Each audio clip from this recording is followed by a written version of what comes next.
The new Modus Super Series champion. Oh my word! It's another incredible moment tonight. Jeff Smith. It's match down. 5-star performance. Ball for big fish. It's Jeff Drayton!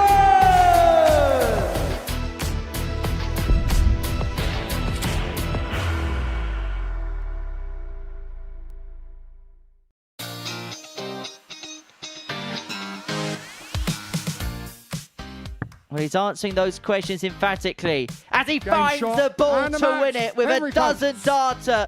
I want to play good darts to win one. Like, I haven't played my best yet, so maybe it's coming on Saturday. Even Simon Whitlock. But he's going to fire in a 1-2-8. Simon Whitlock. Oh, ball. Oh! Getting shot on the second leg, Graham Usher. Yes!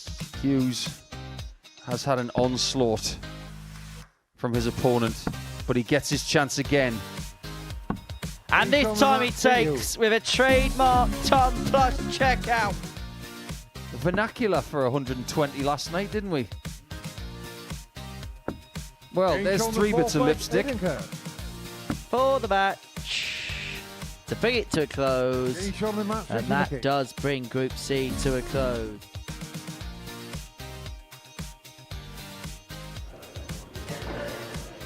Welcome along to what is always the main fixture of your sporting Saturday. Modus Super Series finals night, £5,000 on the line, and of course a place at Champions Week, all live and free on Pluto TV. And tonight, in front of a full house here at the Live Lounge in Portsmouth, myself and Paul Nicholson will be watching the action. 6 fantastic players getting ready in the practice room this evening to do battle on this very stage. And Paul, we've got quite a decent lineup tonight, haven't we? Yes, we do. Really looking forward to this evening because we've got some seasoned players. We've got obviously the Rising Stars champion in Henry Coates. We've got a little bit of stuff in the middle. Someone like Kirk, for example, who's maybe in the middle of his career and looking to approach his peak. So many things to unpick over the course of the 9 games that we're going to have tonight. Right then, let's show you who those 6 players are battling it out tonight for Super Series supremacy. He's a Rising Stars champion and a weekly runner-up in Series 13. Henry Coates has the best numbers of the week, which he hopes to convert into a weekly title. The Wizard is back and is showing signs of a vintage Whitlock. Will he produce moments of magic at Week 3 finals night? Solid, experienced and cool under pressure, Graham Usher can make it 4 Live Lounge titles if he gets over the line tonight.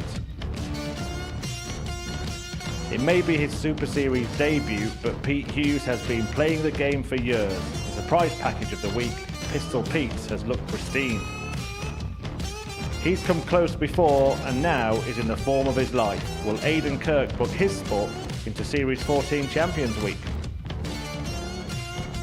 And fresh from his exploits at International Pairs 3, Richard McKee seeks his 2nd weekly title as he completes the finals night lineup.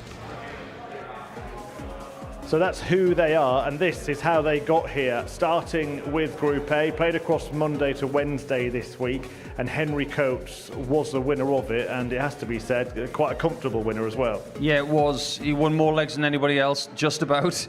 But getting 24 points is usually good enough to win a Group A situation. There's only been 2 or 3 occasions where it's not been good enough. But he was able to learn from a previous situation, in my opinion, where he didn't start well on Monday mornings or Tuesday mornings. But eventually, throughout the course of a week, he's shown that he can figure it out. This week was different because this time he got off to a good start and he maintained it. He has had some success on this stage. Won the Rising Stars event held here last year for players between the ages of 16 and 21. Is a weekly win now his next natural step? Yeah, I think it has to be. If you've won on this stage and you've had that feeling, you want to get it again. Speak to anybody who has done it more than once. Speak to Graham Usher, who's here tonight. Winning 1 week is great, But when everything settles at about 1 o'clock in the morning come Sunday, you think, I'd like to go back and do it again. It's an addictive feeling, and Henry Coates would love to do it again. Other end of the spectrum then, Simon Whitlock, his victory here came at the Seniors Showdown, which is opposite completely to what Henry won, but we know his CV, we know his career. He won Group B this week, and yeah, it looks close between himself and Graham Usher. They finished on the same points. They each had a night, really, didn't they? And Simon Whitlock was probably as dominant as he has been here so far on Thursday. Yeah, Thursday was really fascinating for me because he played 2 games and won 2 of them 4-0, and the other 2 he scrapped. So he showed multiple qualities over the same evening. But when he came back on Friday, he knew he only had to win 1 game to get through. When he lost his first match, it wasn't really his fault. His opponent played out of his skin and hit 6 180s against him.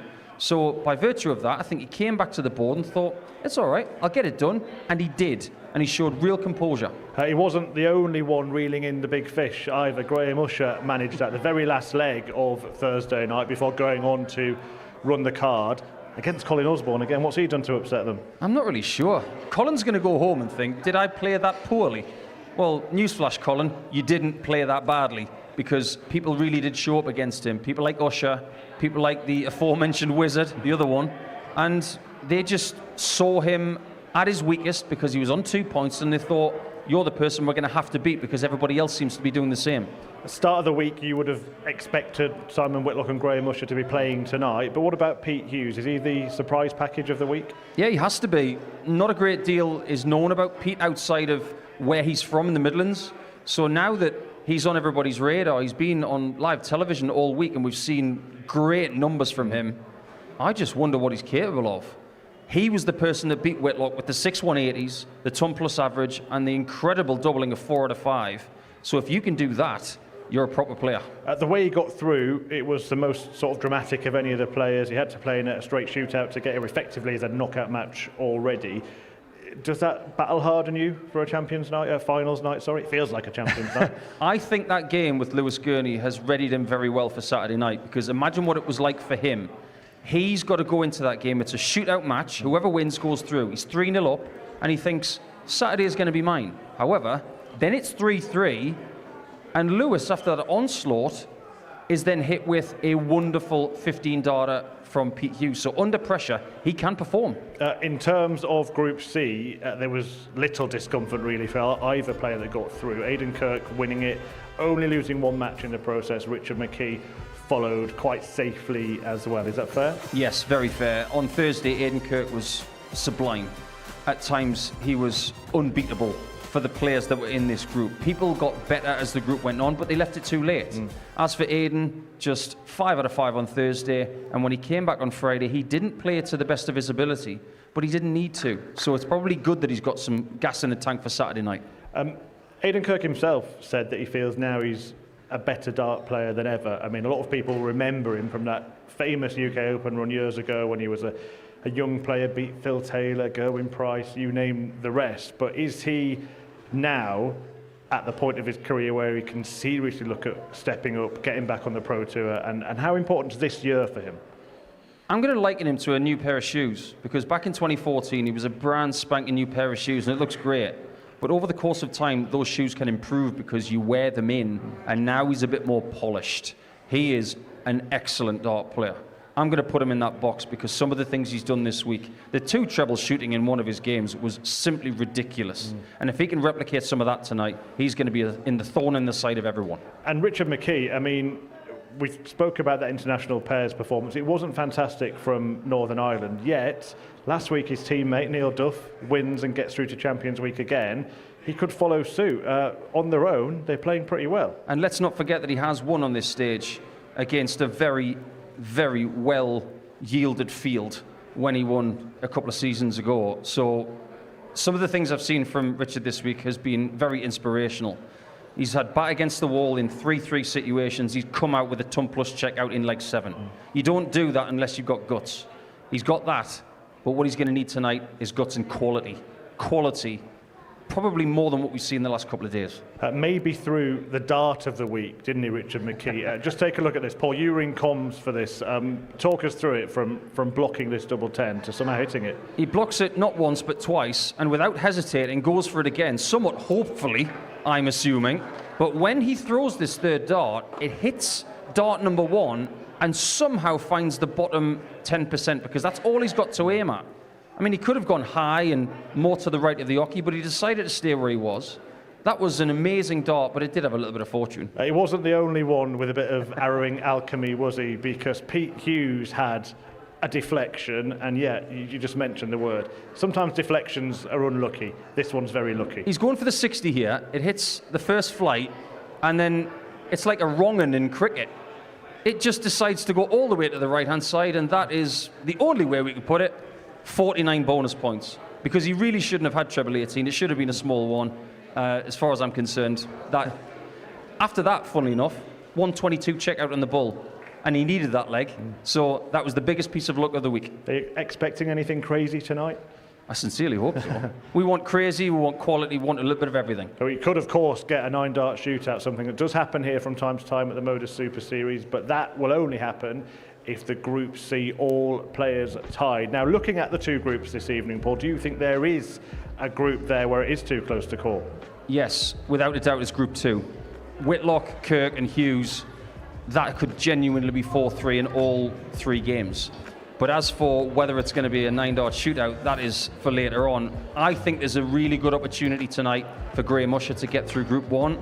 Coates is going to be under pressure because he's Group A champion this week, but Usher's been there, done it all, and it'll be interesting to see how he fares. Yeah, interesting for Henry Coates. He won Group A, only lost 3 matches, but all 3 of those players are here tonight, and Graham Usher was one of them. Could that be a key match in that group? There's a lot of head-to-head records from the week. Usually when we come to a Saturday, there might be 2 or 3 games which will be crucial, but there's about 6 or 7 tonight, so there's a lot to unpick. Be interesting to see how Henry approaches the games against the people that he's already played, so time will tell. Right, let's just show you what the bookmakers are thinking then ahead of this evening. These are the odds to take the Week 3 title in Series 14, and they've gone with Aidan Kirk. They've gone with form, Paul, because he's certainly got it coming in from Group C. But if you look at the middle there, Simon Whitlock at 4-1, is that good value? It seems to be at this point, because he hasn't played a great deal of big stage darts over the last few months. I understand fully why Aidan Kirk is the favourite, but I see Usher at 11-2 as the big value here. Been here, done it since the start, and he's the one who's got that flash of brilliance that you need on a Saturday night. It's just a question of timing for Graham here this evening. Well, I mean, 6 players all capable. Which way are you leaning? Just speaking to Paul Hinks, the referee, off the air, and I just got this sneaky feeling for Graham. I think it could be one of those nights where he turns up and says, do you know what? I'm a little bit older than some of these kids. They've got loads of chances, but my times are limited, so I'm going to have to turn up. Right, we better get out of the way. You'll hear plenty more from Paul Nicholson throughout the evening. The first match is about to take place on this very stage, and it's a meeting between Henry Coates and Richard McKee, both of whom spoke to Henry Deacon. Richard, fair to say you had to scrap away in that group, but I imagine you must be proud of the way that you managed to get through it. Yeah, always proud to get through.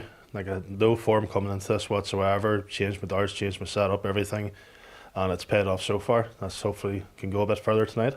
Did you almost surprise yourself a little bit? It did, because it's such a horrible time with internationals, but thankfully Neil has been texting me and spurring me on, and I think his win last week really spurred me on. How important is inspiration for yourself? Very important. You know, Neil's an inspiration to all of us in Northern Ireland. We only have to look at what he's done here and what he's going to continue to do here. I would love to see him win a Champions League. Absolutely, I'd be thrilled for him. However, back to yourself, back to the selfish perspective. You won one of these. How much would you like to, I suppose, join your international teammate at Champions Week? It'll be a dream come true. You know, because I've struggled so hard over the last 10 months or so, it would be great to win another title. Does it almost back up what you did first time around if you were to add a second to the collection? Yeah, because I love to be the underdog. When I seen the odds, when I came in the room this week, I thought, yeah, I know more than the Vickies do. I was happy enough to see that. Full house as well. Bet you're looking forward to that. Yeah, I don't even look at the crowd. So I don't. Just try and keep my head on and do my own thing and try and enjoy it. Right, wish you well. Good luck, Richard. Cheers, Henry. Thank you. Henry, really good Group A performance. Must have been really pleased with some of the performances you put in. Yeah, it's times it were good stuff, but then at times I had to battle it through, but happy to be here in the end. Was that the kind of key to that success? And possibly one of the pleasing factors is you won in different manner of ways. Yeah, it can't be pretty all the time, so even though I battled through, it's still a win at the end of the day. How have you spent the last couple of days off? Shopping and PlayStation, like I said, so I can't complain. So nice, rested up, ready to go this evening? Yeah, can't complain. It's been a nice 2 days, so nice and fresh, ready for tonight. Last time you were here, you made it through to the final of the week. How much would you love to go one better this time around? 100%. It's always the next achievement. I've won a Group A now, so hopefully I might be able to win the week. Is this where you're at now, just trying to tick different things off that you haven't done before? Yeah, I think the only thing I've not done here is win a Group C, so just have to see where I finish today and go from there. Big crowd here this evening. Looking forward to playing under that? Yeah, always good. I like playing in front of a crowd, so see how it goes. Does that bring a little bit of the showman side out of you? It does a little bit, but then there's still a job to do, so hopefully I can do that. Wish you well the job ahead. Go well, Henry. Cheers, thank you.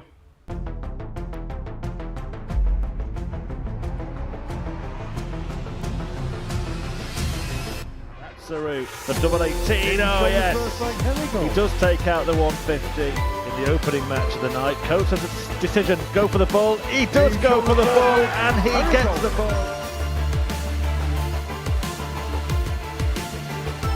Not quite getting that timing as perfect as it was before.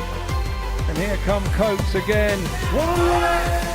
What a thrilling final this is turning into, and it forces this to go. Double 11. Oh, this is sensational! Now has 2 darts. Only needs 1. Henry Coates is our first Rising Stars winner. Henry Coates!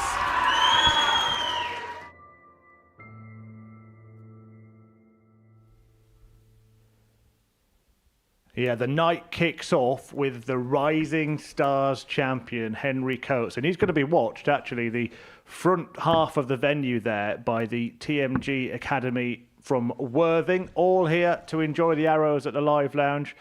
40 of them have come along, most of them kids who are looking to carve out their own careers in the world of darts, but having plenty of fun, which is the main thing. And they'll have fun watching tonight. The 19-year-old from Matlock gets the evening's action underway, won that Rising Stars by beating Ryan Brandley, who this man also beat to win his week in Series 11. Richard McKee threw a 9-darter at the same time as well.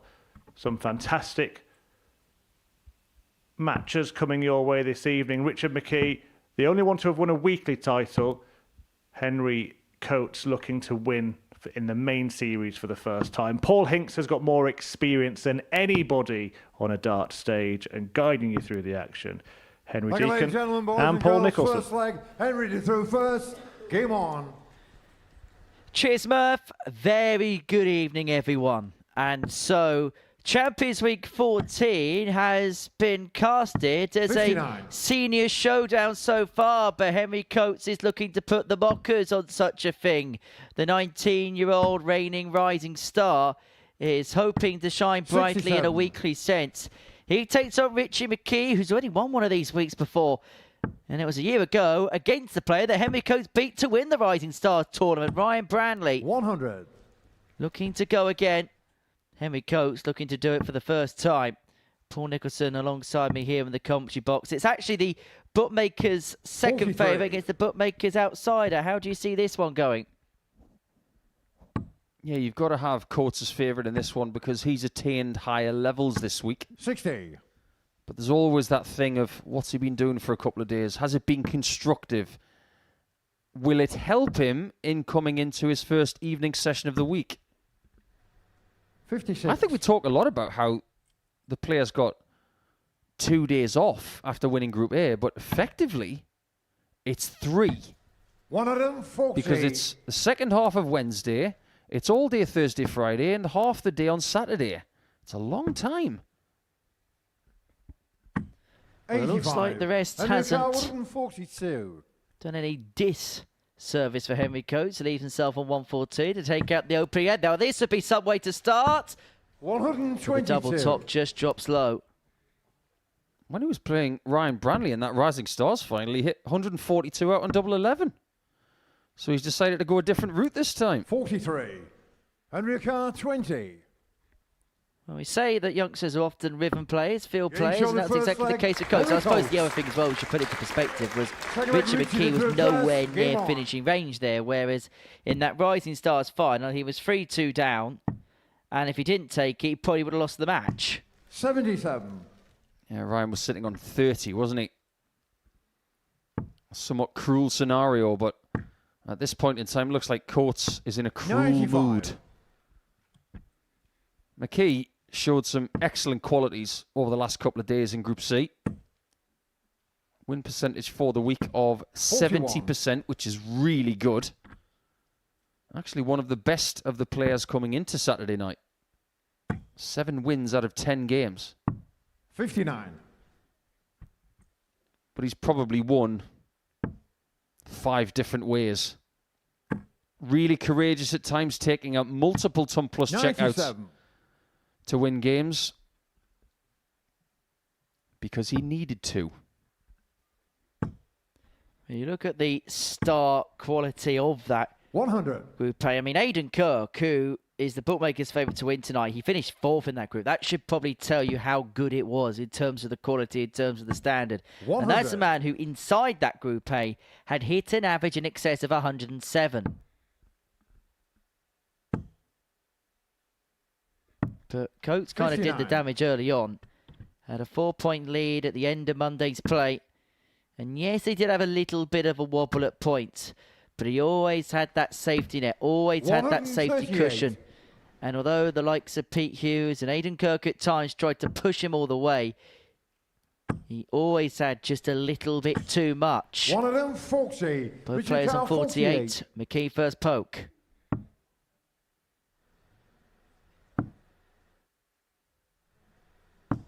$16. Henrika 48. With the format the way it is on Saturday nights, I'm not sure he's got the luxury of doing that too many times. He definitely didn't have a luxury there. Henry being very clinical in the outer ring in this first game. 2 hits from 3 darts. He's visit perfect. That's all he can ask for. And if he does win this opening game to 0 by replicating what he's already done, when he comes back in game 5 against Graham Usher, he would only need 1 leg to make sure he's in the semi-finals. In footballing terms, this is a professional performance from Henry Coates up to press. However, Richard McKee has arrived, and that's the first max of the night. Hoist him high, high to the sky. Keep them hoisted. 140. Okay, maybe don't. Someone was getting very enthusiastic in the front row there, ready to wave it again, but I don't see any 140 signs out there. Well, they can scribble a 140 on their placards if they want to be creative. I see somebody's already put 6-7 on one of them. Yeah, that's a little bit done to death now. You're fun at parties. 97. So much so they wrote a song about that. Now Coates is not sugarcoating anything. 41. Wow, that was close. He looks really sharp tonight from the start. To nick one of your phrases, dialed in. Tops left after 12. I said in the previous leg, this is a professional performance. This is becoming close to peak performance. 13 darts and pre-zip. And Richard McKee, I know he's had a couple of darts at a double, but it hasn't felt as if he's got anywhere near out the starter's gate tonight. You and I were having a conversation a couple of days ago about 60 pigeonholing players, but players that can do that. You've got a couple of 6-visit legs and then you accentuate it with a 5-visit leg. 121. Henry really is starting to blossom into a proper player. He's not a good player anymore. 100. He's probably somewhere between a great player and a proper player. But the work that's been done with him by the academies up in Derbyshire, my word, they need a lot of credit. 134. He's the product of what the Junior Darts Corporation and the academies have done over the last 10 years. He is now fast-tracking towards pro-ready. And look, he may not have the champagne and stardust of quite literally champagne Charlie Manby, but he's playing at a level, if he carries on going in the right direction, he's going to be on an equal kilter to them. 29. You know, what's been done to get him to this point has been excellent. But the assistance he will require to become a serial 45. winner, like a Manby, like a Drayton, that support will be constantly needed. It's all about making good decisions day in, day out. And this is a good choice. 139. Richard Nicole, 156. McKee here looking at 156 to get something back on the board. He's not going to. So as a consequence, Henry Coates is going to get at least a match start here. To wrap this up 4-0 in the space of about 8 minutes. 2 in hand at double 12. Only needs the one. The last 2 legs are wrapped up in 27 darts. And Henry Coates gets the better of Richard McKee with an average of 100.2 in 7 minutes and 35 seconds. He is virtually into the semi-finals by 8 o'clock in the evening. That was how quickly he has demolished the Northern Irishman.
Did an opportunity to Lauby.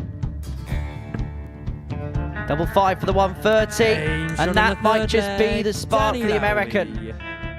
Treble 17's the target for Bullseye, and the Bullseye is found by Danny Lawby. Takes out the 1-2-1. Ball to win it. It's sumptuous style. Danny Lawby.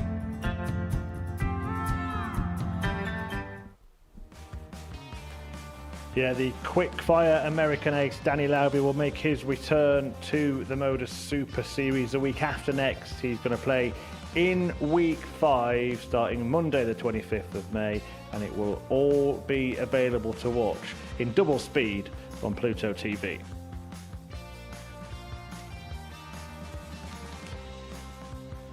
Back to tonight then, and week 3 finals night has seen a super start for Henry Coates, a rising star. Well, he may have risen, a 4-0 win against Richard McKee in the opening match. That's Group 1 underway. Group 2 features one of the storylines of the night. Simon Whitlock, a darting institution, isn't he? A former European champion, World Cup winner, of course, and he takes on Pete Hughes at his first ever finals night.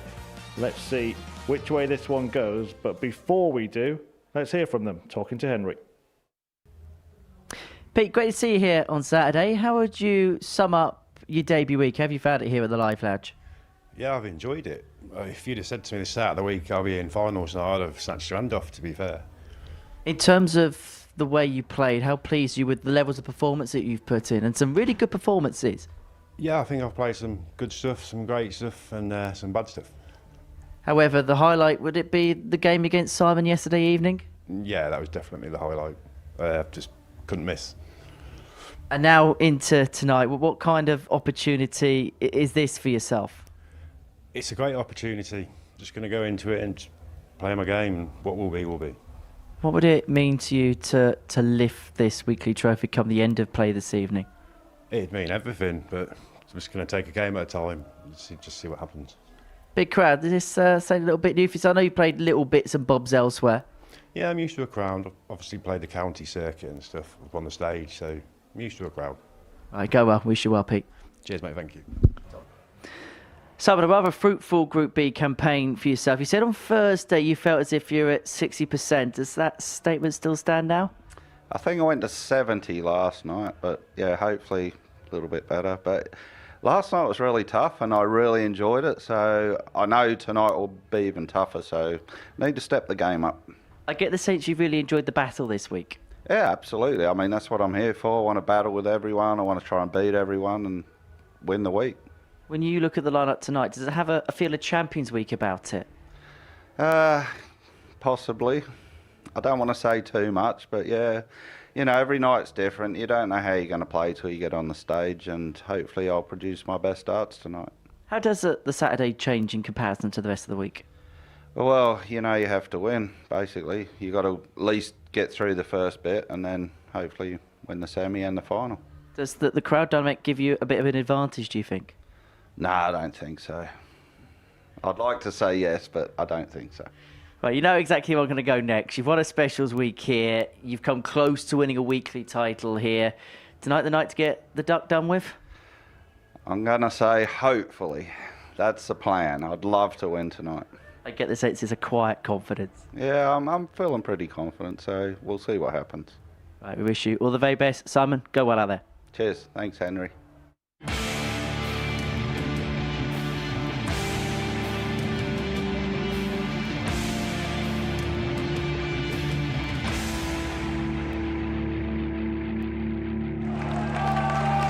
Look away!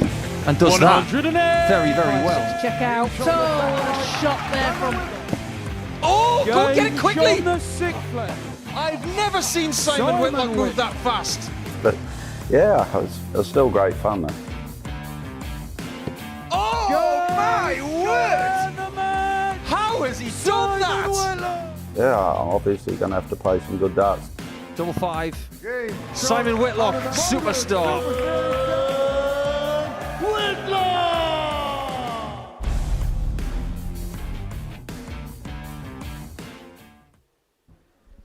Into Group 2 then. Yes, Simon Whitlock is on the stage. He has played in all of the biggest arenas in darts, but yet to win a weekly title at the Super Series. Of course, referenced it at the top of the show, that Seniors Showdown win, but he's yet to make it through to a Champions Week. Is tonight the night where he books his place. It is the fairy tale debutant, Pete Hughes, who takes on the major champion here.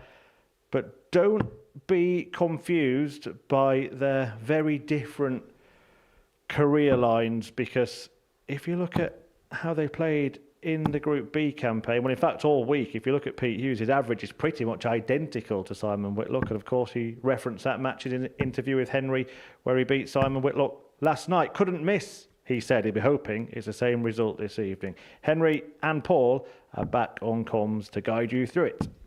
Cheers, Murph. And so, Simon Whitlock, somebody who has won on pretty much each and every stage that he is set foot on. Through first.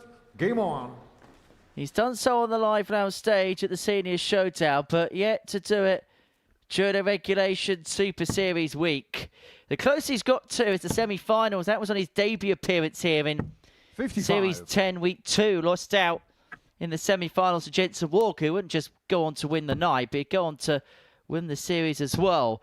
But what he doesn't want to do is get beaten 45. by his own equipment again, because that was exactly what happened yesterday against Pete Hughes in what was quite possibly one of the best games this week. In most other weeks, it'd be the game. But such 59. is the quality of this week 3, we could probably put together a compilation of best matches. Hughes won 4-3, averaging 102.81, had 6 180s in the contest, 4 from 5 on his doubles to boot. 100. If it's anything like that, then this packed out Portsmouth crowd are going to be rather tired of lifting those 59. 180 placards in the air. Nice to see so many youngsters in the crowd tonight, getting a little taste of what this level of darts can offer. 43. And hopefully for some of those academy kids, a little bit of motivation to stay on the practice board, stay in school, do the right things, and you never know, you could be here one day yourself. But you're right about that game from last night. 82. I'd be flabbergasted to hear from Pete Hughes if he's ever played better than that. 7 legs, 6 180s, and he wasn't even far from record territory 90. in that department. And that is a record held by a former world master. Yeah, only the one off the 7 that Mark Doveridge got in that match against Wes Newton. That was all the way back in October 79. 2022. That's how long that record's been standing. In fact, it was in the first month of moving into this building that that record was set. Whitlock first to finish, though, in this opening leg. 167 left. 44. In a rather sluggish start for the pair, but it's Whitlock who gets 6 darts from here to get his night off to a decent start. 77. For trouble with the last. Yeah, well needed. Simon knows full well the intricacy of winning Group A or Group B means that you have a very long gap between your games on a Saturday night. 83. And if he doesn't get off to a winning start, he's going to have to wait to play Aidan Kirk in Game 6. Now, that is not a promising proposition. This is, though. And that is a brilliant check out from Whitlock. Another small sliver of the vintage of the man in green and gold. Well, whilst we have the opportunity, we mentioned previously the fact that we have an academy in the scene. If you do run an academy and you do want to come down to the live lounge in Portsmouth, if that's something that you would be interested in, then drop a line to us. The email is superseries@modusports.com. And the youngsters this evening have had the opportunity to have a little look around the venue, see what's what, see what goes behind the broadcast of a darts production. And a hand to throw some darts on the stage, Henry, which is the kind of thing for the previous generation that they never had. Playing with a raised docky on a world-class dartboard and playing, albeit briefly, for 9-12 darts under the lights, and it gives them a feel of what it's all about. Yeah, something we're lucky enough 91. to have a 9-dart challenge up against Owen Binks, who was the biggest child of the lot.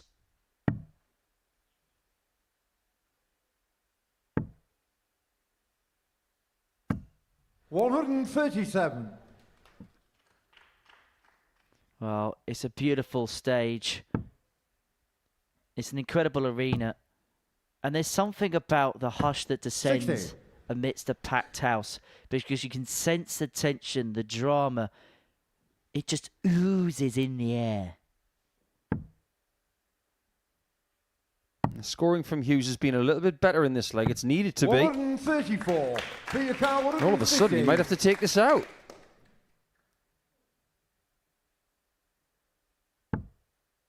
The shot is off, so Whitlock has a chance of a 2-0 lead. 94. Looking to do what Henry 70. Coates did in his match by taking a firm advantage from the off. 8-8. Game show in the second 14 leg. darts at Simon 2-0 Whitlock. Whitlock. Cruise control, easy streak for the Whitlock Wizards. through first. Game Well, on. many of the people that are here tonight, particularly those in the academy, would have wanted to have seen Simon Whitlock in action when they saw the roster of players on offer this week. And so far, the former European champion is 44. providing the goods. I can say from personal experience, Henry, that when Simon won his only ever European Tour event, 60. it was at the Van der Valk Hotel in Newland in the Netherlands. And that is probably the smallest venue that has ever held a European Tour event. It actually wasn't much bigger than this. 115. But I can say hand on heart, he was by far the best player in that tournament. He was extraordinary. He was so good in 2012. 81. Well, just talk to me a little bit about the differences between a big arena and a more intimate venue like this, because you played on both and were very popular on both of those stages as well, may I add. What's the difference between playing 59. in a big arena environment and something on a slightly smaller scale like this? Put yourself at the Premier League in Dublin or Aberdeen. Someone coughs, it doesn't make a 140. difference.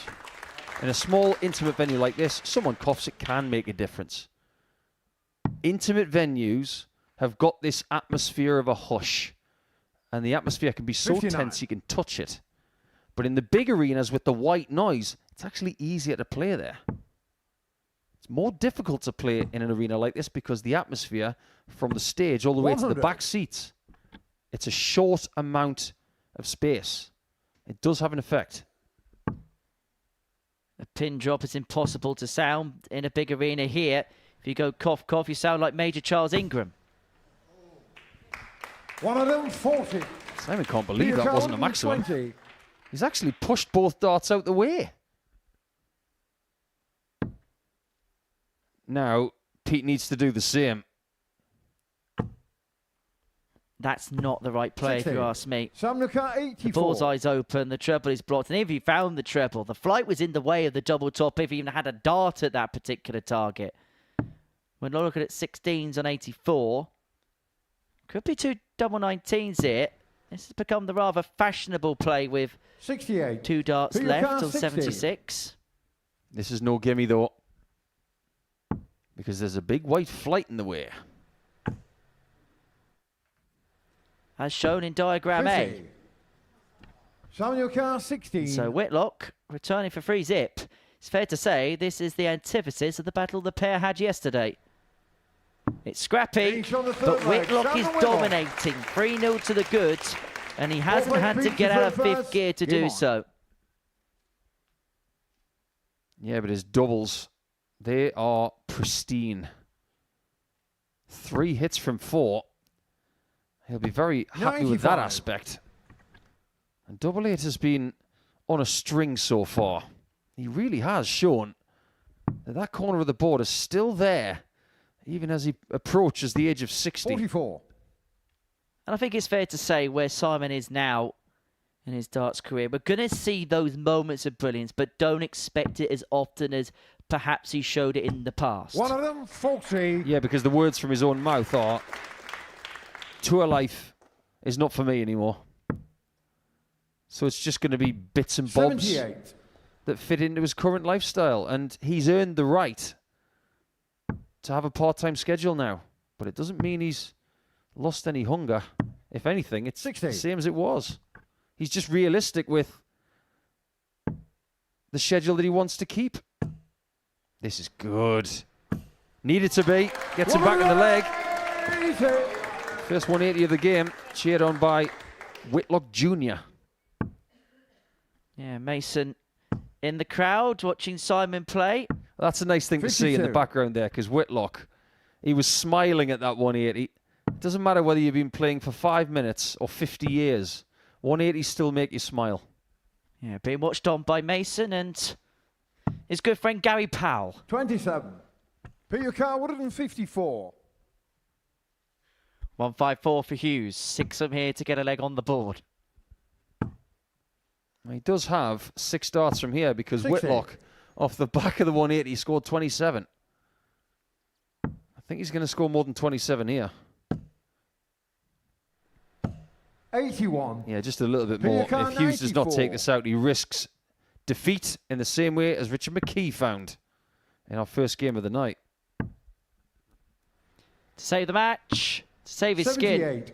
Samuel Carr, Whitlock 91. took out 90 early on in the contest. Is he going to take out 91 to bring it to a close? Double 17 on the inside.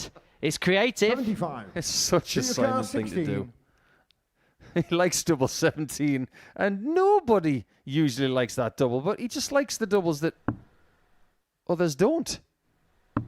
Getting shown the fourth Hughes leg. is not done, and Peter. that leg win there could be crucial. Even if he goes on to lose this one 4-1, that one leg could be very vital in his passage to the semis. Now, I have a certain opinion about Simon because everybody knows that 40. he's a big fan of animals. But the way he goes for certain shots, it's like he wants to rescue the stray doubles. Double 9, double 17, double 15. 140. He likes the popular ones like tops, 18s, 16s, and 10s. But he likes to go for the 15s, the 17s, and 9s because he doesn't want to 57. neglect them. That's entirely in keeping with his attitude about life.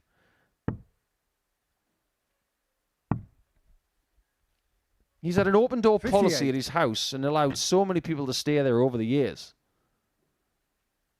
because it benefits them and their careers. And he's the same with animals as well. 42. Yeah, there's some zoos that don't have as many animals as Simon Whitlock has in his house. Yeah, the first time I ever went to his house, I didn't realise he had a snake. I walked through the 41. lounge, didn't see it. Walked back through it and realised there was a snake. And I thought, okay, I probably wouldn't have gone this far if I'd known the snake was on the left. 81. Should have known. I played golf with him. He goes hunting for snakes. It's usually when he slices his tee shot into the woods. 66. There could be trouble ahead if Hughes is going to be bossing the scoring stakes for the next 2 or 3 59. minutes. Do you remember the 6th of April 2024? 140.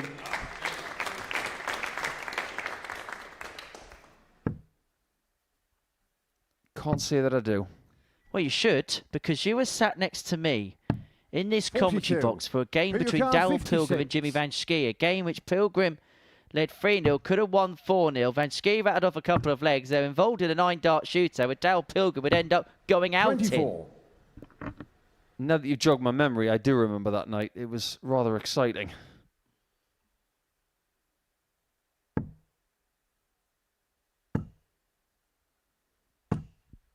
$100. Hughes has got to take Peter this Carr, out. 32. Whitlock has not scored well tonight, but he has doubled well. Don't give him a shot. Very well done. This is a lot closer now. 6-leg Pete to throw first. That camera angle didn't do justice on. how good that dart was, because the flight and the stem, the all-in-one combo, was completely obscuring the target. Had to try and float it over the top, but float it over the top more with muscle memory than anything else because he had no sight or guide. This is now a very troublesome match. 78. It's very similar, in fact, to Whitlock's last game on Thursday night. He did win the game, but it was ugly. He almost threw that with a bit of side, didn't he? However, Simon Whitlock is now embroiled.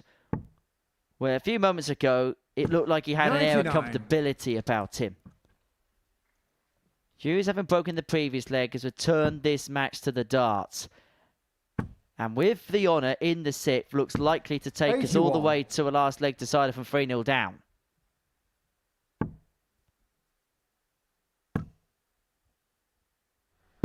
$100. 60 just seems a bit elusive at this stage. He's chasing Hughes down, but Hughes is warming to the task.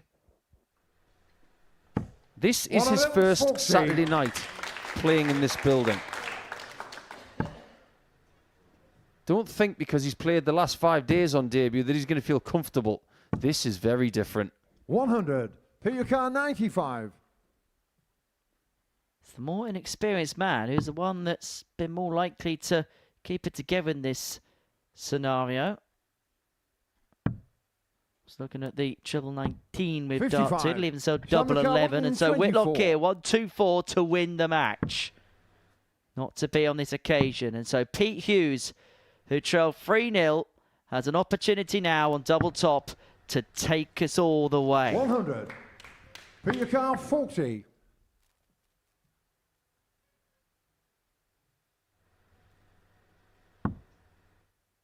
He's into double figures in attempts at double, but he's now got 3 hits, and this one is down to a one-leg shootout. First, game on. I wonder what Aidan Kirk thinks of this game.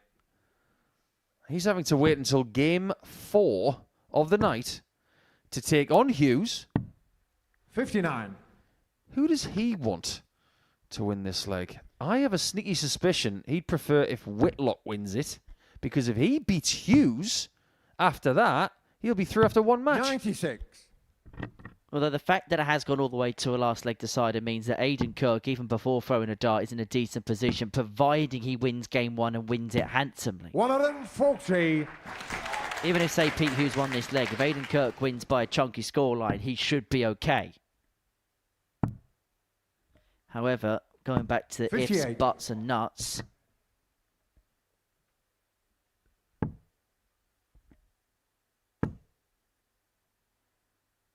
97. That's worked out pretty well.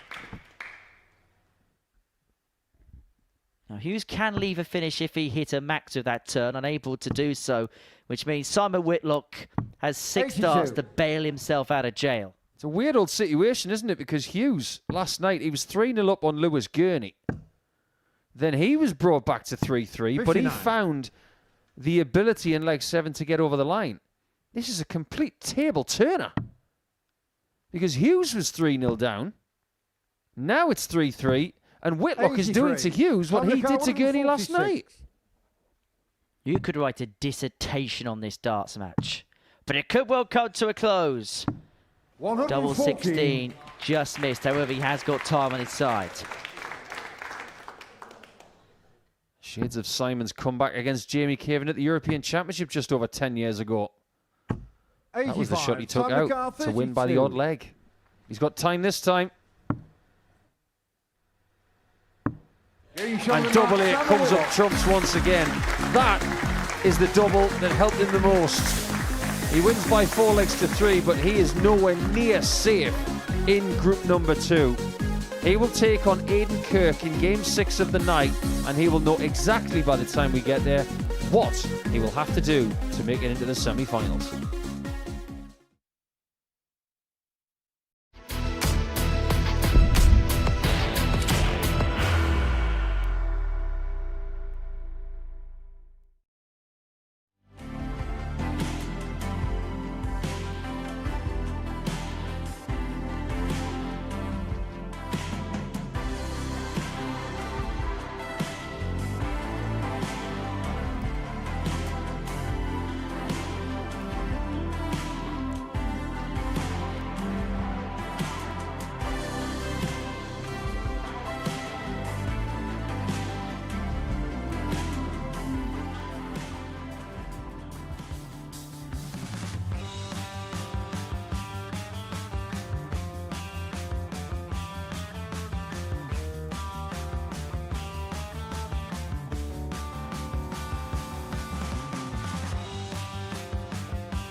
Welcome back to finals night of the Modus Super Series, and Simon Whitlock has taken the first small step to advancing to the knockout stage as a win against Pete Hughes, but a hard-fought one. Hughes fought back to 3 apiece. Whitlock got it won in a last leg decider, and he is the first victor in Group 2. Hughes will return to the stage to take on Aidan Kirk in a couple of games' time. In Group 1, Henry Coates has left Richard McKee with a mountain to climb, and he will begin that climb when he takes on Graham Usher, who has been chatting to Henry Deacon a little earlier tonight. Graham, it's fair to say this week's been a bit of a roller coaster, but I could imagine come the end of it, you're rather relieved to be here tonight. No comment. No, I'm joking. We're going Jose Mourinho. Yeah, I am. It's been a tough week. Like I said last night, I'm just glad to get the job done. Hard way, I normally sort of make it a little bit easier on myself, but yeah, I've enjoyed the test. I'm sure you're going to say no comment to this question as well. What's been the most pleasing facet of your game? Just that I've dug in there. I've not played my best, and I've just sort of battled in, even like 2-0 down, 3-0 down or whatever. I've always kept trying when normally I'd give up. So yeah, we'll see how it goes. So have we seen a different side to you this week? Yeah, I think so. A side I didn't know I had. Like I said, I know my head drops if I'm losing and stuff like that, but I've just kept going and yeah, got the result. You got 3 of these. Win tonight, you can put your name amongst some legends in this building. Yeah, it would be nice, but it's tough. Good, tough group. Like I said, all tough groups, aren't they?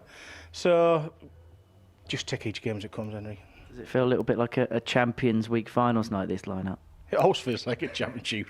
Always. It's never any different. They're all tough players, They're around the places, It is very, very tough. And yeah, may the best man win. Right, wish you well. Good luck, Graham. Thanks, Henry.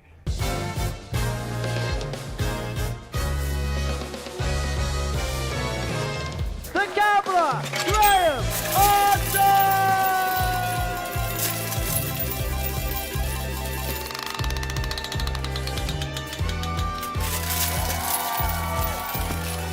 Graham Usher wins the first game of Champions Night.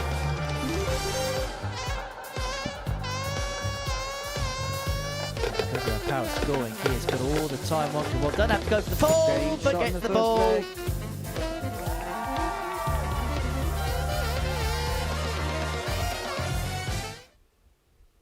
Yeah, and everything was rolling in for Graham Usher last night, wasn't it? A fantastic bit of form to come into this evening. Won every single game in Group B last night. The only man in the field with multiple Modus Super Series titles, and he's got a couple of Champions Week appearances on his record as well. But the big takeaway for this is Richard McKee needs to dig himself out of an almighty hole after that 4-0 defeat to Henry Coates earlier in the evening. He'll be getting his coat if Usher gets the job done here. Graham, 52 years of age from Scarborough, still laughing and joking as he was with Henry in that interview there. I do hope that in commentary Henry and Paul have more comments than Graham did at the start of that one. It's quite simple for this man, Richard McKee. Must win to keep his hopes alive in the competition this week. The nightmare start, he must recover from that with victory. And Graham Usher, of course, would qualify with a win as well. In fact, if he gets a single leg in this game, then Henry Coates will be jumping about in the practice room, having secured his semi-final spot. Right, I will hand over to our Henry alongside Paul Nicholson. Yeah, cheers, Murph. Well, Graham Usher in the interview was pleading the 5th. However, if he wins this game, he's going to guarantee that Richard finishes third in this group, which would eliminate McKee from contention and would end his hopes of a second weekly title here 9 months after his first. So for the Northern Irishman, his whole week hinges on this particular match. For Graham Usher, 95. He can make life rather easy for himself rather quickly if he can cross the finishing line here. No comment. What 57. I like about Graham is he's just who he is. Some people want to do interviews, they want to play the game the way that other people do. They want to talk the way that other people do. Graham does things the way that he wants to. That's why he's a maverick player. He's quick. He's effective. He's got explosiveness. 41. But he's got a really good record on Saturday nights.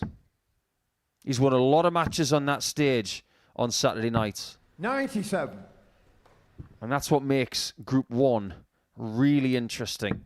I would not be surprised if Usher brushes McKee aside and goes through to the semi-finals with a game to spare. Because of all that experience. He's won 3 times as many titles on this stage as Richard has. 99. Richard Carwood And not just that, Graham Usher has played a lot better than Richard McKee this week.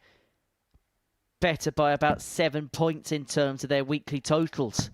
Usher over the course of his week has averaged 86.01 over 23 games. Richard McKee just under 81 through his 10 in Group C. 50. Usher unable to find double top. And so McKee here with an opportunity to get what would be his first leg of the night. He only had 2 darts at a double. And a 4-0 dismantling to Henry Coates in the opener.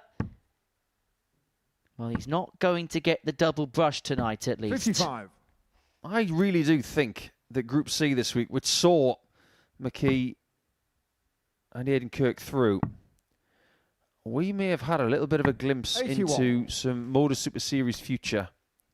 Because what McKee and Kirk were able to do was deny Asa Cansdale a spot in Saturday night. And we believe, after what we've witnessed over the last couple of days, that there's a player in there. He averaged about 86 over 10 games. 60.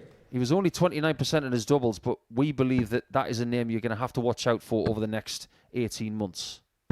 140. That's very much a tomorrow thing. As for tonight, McKee's just got to try and win as many legs as he can in this game. If he can get out with the win, maybe, 100. just maybe, Henry Coates could do him a favour. Well, look, there's a lot worse players that could do you a favour in match 5 if you need 100. a result than Henry Coates. You'd be hoping that he turns on the star like he did in the opening match against him by piling in another ton plus average. But again, it's another conversation for another time. First things first, he has to do his job. Leads himself on a finish after 12, but Usher's going to have a look at the 110 to square up. Was looking at the bullseye there to leave double top, but then 70. decides to stay there. Richard And by finding it, he leaves himself on the top shot, unless McKee can find the 160. 140. Graham 40. That had a little bit of a look. That one had a bigger one. Graham does equalise after a little bit of a scare. Third leg Richard to throw first. Game on. And that means that Henry Coates has qualified for the semi-finals. It's not a bad night's work.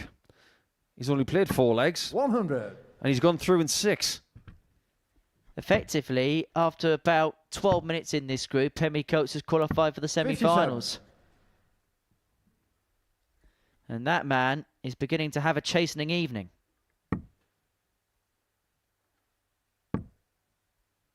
Still playing better in this game than the previous one. And how has he done that? My word.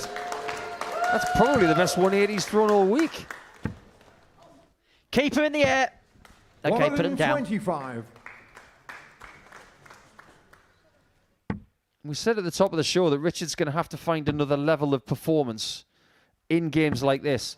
30. He's finding a little bit of it in this second game of the night for him. It has to be sustained. 137.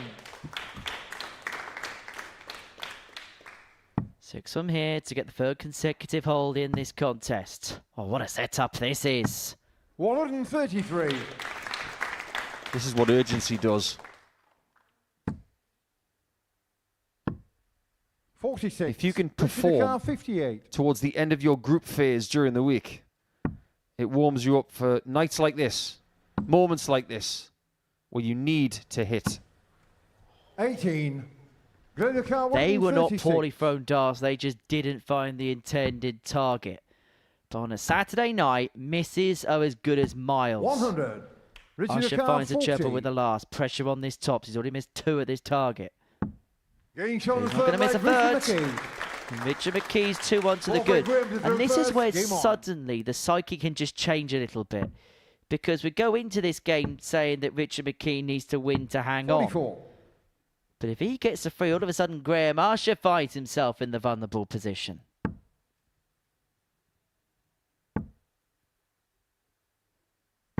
$100. He's only averaged over 94 once this week, has Richard. This is fast approaching that. 100. So it feels, statistically, like he's playing his best starts of the week right now. Right in the nick of time. 100. Neil Duff says it all the time. It's about peaking at the right time. And there's nobody that knows this format better than Richard McKee's Northern Ireland teammate. Effectively, what Neil's trying to say is, when you're in a fight or flight situation, you have to perform. 44. You have to fight with the flights to survive.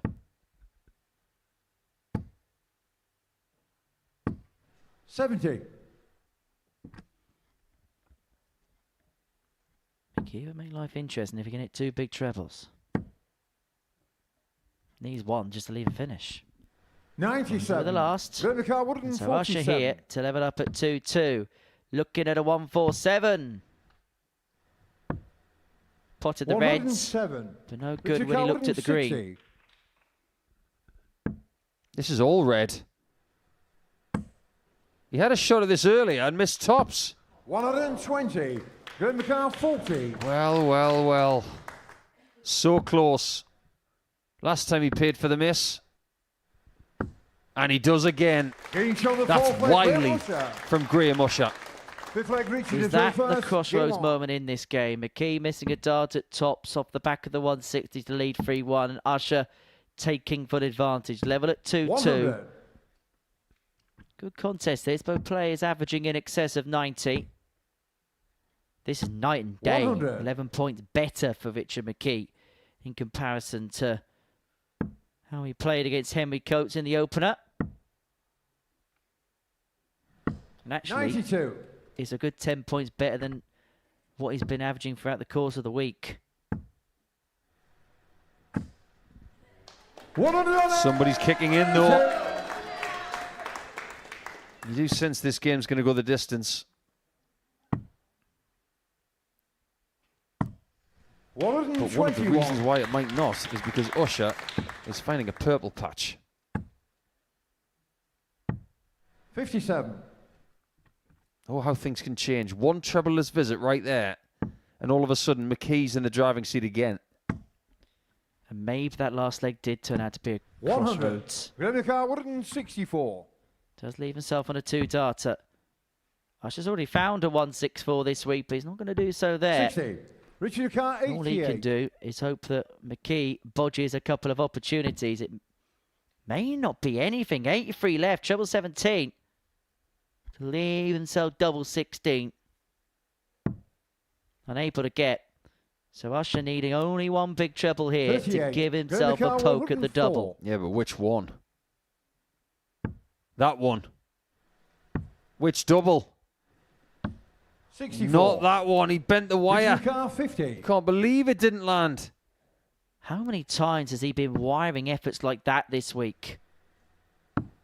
Getting shot on the 5th leg, Richard McKee. And Richard McKee gets his nose in front at 3-2, but his heart would have been in his mouth when Usher wired the tops to be broken. Usher may be feeling he should be throwing for the match right here, but now he's throwing to survive. Both have dug deep this week. But how deep will this game go? 40. I've got to say it. 5 legs completed. This is the best that Richard's played this week. 140. He's been in pressure situations and hit ton plus checkouts to win 7-leg thrillers on Thursday and Friday. But this is a Saturday night. This is turning the notch up. Not once, but at least 3 times. This is an excellent performance. We said on Thursday that Richard McKee was gutsy, and he's portraying all of those qualities here. And he's being forced to, because Graham Usher is given as good as he can get. 6 starts on 2-2-1, he may feel. He's going to have to find another one here. Does find another one. 161. All of a sudden, this is a really interesting group. We said that Group 2 was the one that would be the closest tonight. We might be wrong. Does he get a match dart here? No is the answer. Couldn't find the treble 14. 54. So Usher with an opportunity to save his skin and take us all the way. One dart in hand, a double top. 51. One dart dropped low. It's almost like he looked at the board there and knew what he did wrong. Does it cost him to stay alive? Double 8. 32. I don't know what that hit. 20. Was it flight? Was it wire? Does it matter? Game shown the 6. It absolutely does. Because match darts were missed. And now we do go the distance after all. Game on. And McKee, from having a dart to win this match, is back on the chopping block. Has to hold or he's out. And he 55. has opened up the door. He's left it ajar for his opponent. Well, let's see 45. Where this went. Well, it's hit the in-between wire between the 8 and the 16. That's where that's gone. The only thing I can assume, because of the way his dart's kinking the board from where he stands, he's gone all the way to the left-hand side, that when it's hit the board, it's actually gone in sideways. 34. It hasn't gone in pure. When that happens, it's a technique thing. Brendan Dolan has had the same problem when he's gone all the way to the left. If it's landing so far sideways, it's got no way of landing. 100. You're not going to see Graham have that problem. His dart's going really straight and really pure. Danny Noppert's had the same problem. 56. The problem for McKee right now is that Usher is trying to bear down on him. 125. This is a seriously close game. This is what the Modus Super Series is all about on a Saturday. Can you do it in this spot? Not in 2 minutes, not in 30 seconds, now, and he just has. What has the gambler got? 59. Comes up dry, worst possible time. McKee looking at 110. Treble 18 for double. He's not going to get a match dart here. 56. Does Graham Usher 138. knock the Northern Irishman out with a 138? Knows the answer.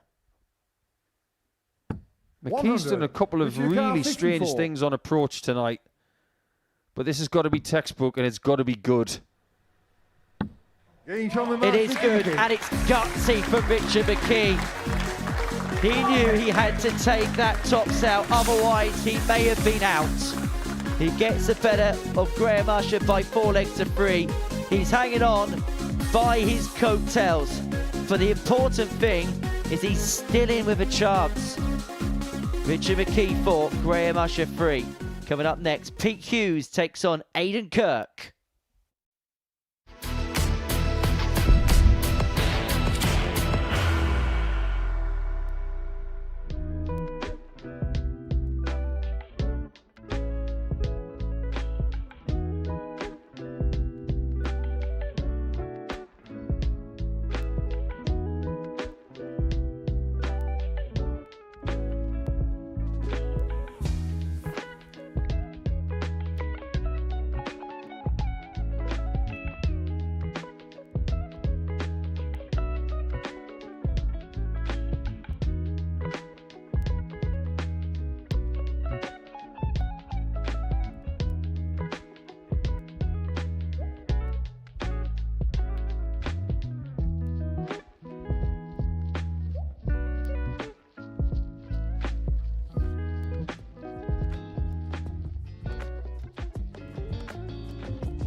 Welcome back to the Modus Super Series, where we are 3 games into finals night, and 2 of them have been really closely fought encounters, including the one before the break that has seen Richard McKee hang on to his hopes of making it through to the semi-finals. He did recover from that 4-0 defeat against Henry Coates earlier tonight with a 4-3 win over Graham Usher. Pete Hughes now in a similar position, needing a win to go through, having gone down to Simon Whitlock in the first game of Group 2.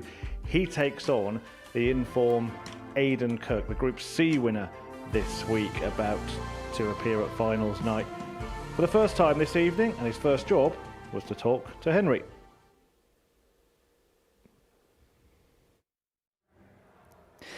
Aidan, fair to say that you've had a bit of a roller coaster ride this week?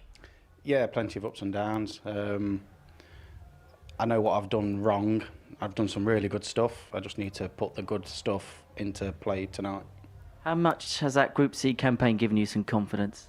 It's given me confidence, but it's also made me question a few things. A few things didn't go my way. Results-wise they did, but performance-wise they didn't. So yeah, I've had to put them right on the practice board in the back room. In some kind of hindsight, though, the fact you were able to get the job done and you've got things to work on, does that help you going into tonight? Oh yeah, I'm full of confidence. Today's a different day. I feel great. The banter in the back room's brilliant. So yeah, a new group of people as well, a mix that we've not had all week. So yeah, I'm looking forward to it. So you do well on the challenge tour the last couple. Is it nice to be back in front of a crowd and a sizable audience? I prefer no crowd, if I'm honest. But yeah, it's brilliant. I've seen already that there's quite a few people in. You've got an academy in tonight, which again is brilliant, and you're giving back to the community, and you know, hats off to you for that. In terms of your record here, obviously 1 appearance, 1 final. Natural next steps to win one, isn't it? Hopefully, yeah, it'll be a tough ask. I know on my A game I could beat anybody in the world, so I've just got to bring that game tonight. I wish you well. Good luck, Aidan. Thank you. Thank you very much.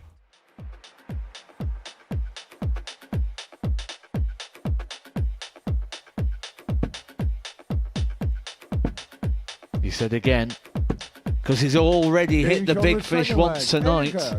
Needs to take the Shanghai out on the 20s, and that's a good dart for the marker. And now tops. Getting shot on the third leg. Aidan Kirk. Beautiful. To win it, may need to take out the biggest finish available, and it's on the ball. Oh, unbelievable!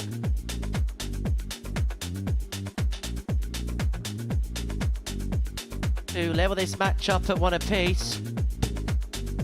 Triple 19, double 19. Oh, the captain comes up with a massive shot.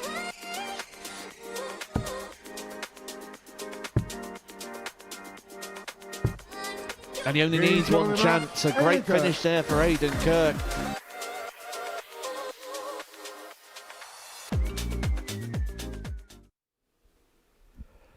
So Group 2, here is the lay of the land going into this game between Aidan Kirk and Pete Hughes. A win for Kirk would put him straight through with a game to spare. For Pete Hughes, he must win to stay in contention, but if he wins 4-2, 4-1 or 4-0, then he will be through. As for Simon Whitlock, he goes through if Aidan Kirk wins. So Kirk win and they avoid having to play each other, to Simon and Aidan, to get through. That will just be for positions in the group. Aidan Kirk, the pre-tournament favourite, 3 averages over 100 this week, more maximums than anybody in the field. But Pete Hughes has shown throughout the week and tonight, the way that he played against Simon Whitlock, that he is a dangerous opponent for anyone. The score is certainly not settled in this group just yet. But you get the feeling if Aidan Kirk carries on the run of form that he brings into tonight, it might be at the end of this one. Guiding you through it then, and for every match this evening, Paul Nicholson and Henry Deacon. Cheers, Murph. Captain Kirk is in the building. Half the people in this building probably don't even know who Captain Kirk is. But he is hoping to go one better than his previous exploits. A weekly runner-up. Thank you, ladies and gentlemen, boys and girls. First leg, Pete to throw first. 2024. Lost out to Andy Davidson in Series 7, Week 11. He missed a multitude of match starts. Both players are faffing around on double 4 to try and win that match. And sometimes scar tissue can do one of two things. It can either intimidate, it can whirl around in the back of your mind, or it can inspire. It will tell you not to do again what has caused you such pain in the past. And you'll be hoping to use that pain, to use that dejection as a fuel, as a fire, to see across the finishing line for the first time tonight. 97. He hasn't played Pete Hughes since Wednesday, when Aidan won by 4 legs to 3, but they've shared the spoils somewhat. 140. Both had a 4-3 victory against one another.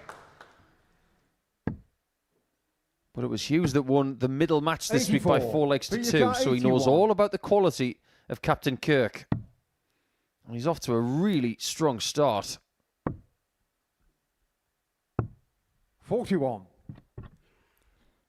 Well, tops left after 12 for Hughes. 94. Peter Carr, 40. A very, very positive start for the Midlands man. Can he convert? Yes, he can. Double 10 pin, 14 data to get the account up and running. First, game on. 1 down, 3 more to go. He can afford to lose a leg. 58.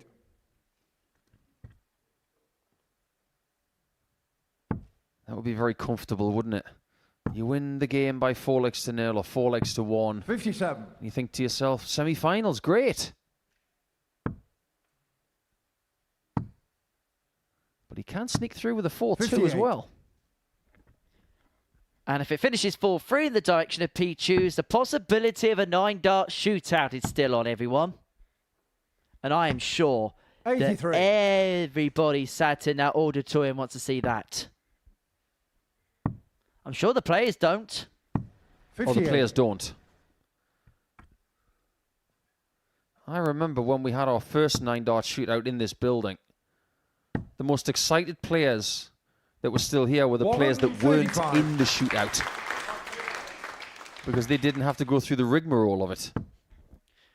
I'll never forget when Conan Whitehead won the first ever night where there was a 9-dart shootout. He was in the opposite group. And he said he didn't even bother preparing for his semi-final because he just wanted to sit back and watch the shootout. 97. Worked out well for him. He won that week and then won the series.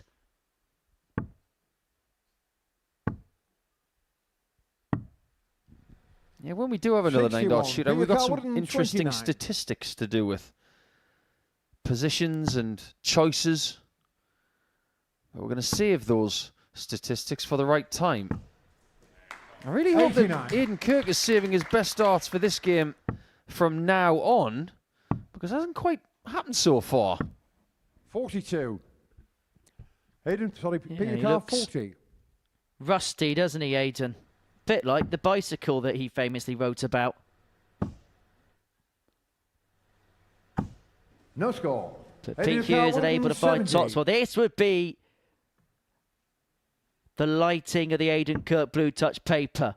It really would light a spark if it could find the ball. 132. Thank you. That would have been so weird, because up until that point, he hadn't even had a score of 100 or more.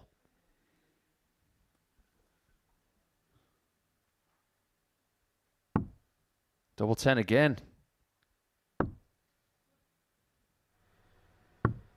Oh no. Why does that keep happening when Aidan Kirk's at the hockey? However, Aidan Kirk is getting away with one here if he wins this leg. But he hasn't taken full advantage of the reprieve he's been given. He's not got out the starter's gate, but he had an olive branch to one apiece if he could have found the double 19.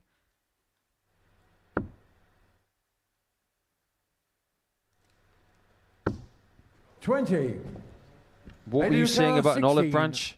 This is more like an olive tree. Knock, knock. Who's there? Olive. All of you. Second leg, Aidan Kirk. Third leg, Peter through first. Well, he was handed the opportunity. It took him a while, but Aidan Kirk eventually takes it. And we find ourselves back on level terms at one apiece. 96. He's a lucky boy, isn't he? That is not a leg he should have won. But that's darts. There's no gimmies in this sport. Well, he hasn't had the ideal preparation for tonight. You may remember yesterday that he said that his preparation for this evening he was hoping was going to be a bath with Radox soap. Well, he went back to the hotel room last night and found that there was no running water. Don't get too close to Raiden is what I'd say tonight. 135. Every dart player's got a story of something like that. That is not ideal. 140. Lost luggage, no running water, fire alarms in the middle of the night. It's happened to us all.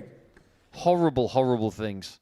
But they do happen. If you play this game long enough, there's going to be a few things like that. Oh, yeah, you were part of the fire alarm gang, weren't you? You didn't set it off, but you were woken at the darkness of night, weren't So it's just going to be clipped there. Oh, you're part of that fire alarm gang, aren't you? Just end of sentence. No context, Nico. For 2-1, he needs tops again. He's had plenty of practice at it. Game shown the third leg. Isn't it weird how he couldn't hit it with 3 darts in hand, but he gets it when it's blocked? Gaiden to throw first. Game on. But he can still make his way through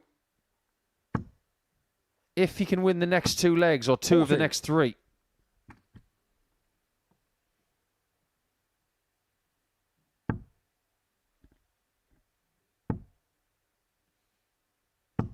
It's a lovely image, that. You see what he's trying to do. He's not going over the flight. He's trying to get past it on the right-hand side. 140. But the strange thing is, even if Aidan Kirk gets to the legs needed to take it to the last game if Pete Hughes wins, 96. I'm not sure Pete will feel too safe, even though it's Simon Whitlock that Aidan plays in his second game. Just because he knows that at any point Aidan Kirk could just go ballistic. But does it feel likely at this stage? Not from what we've seen so far. No, but let me take you back to Tuesday, where his 2 best averages of the week came off the back of him averaging 78.83. Yeah, make sense of that if you can.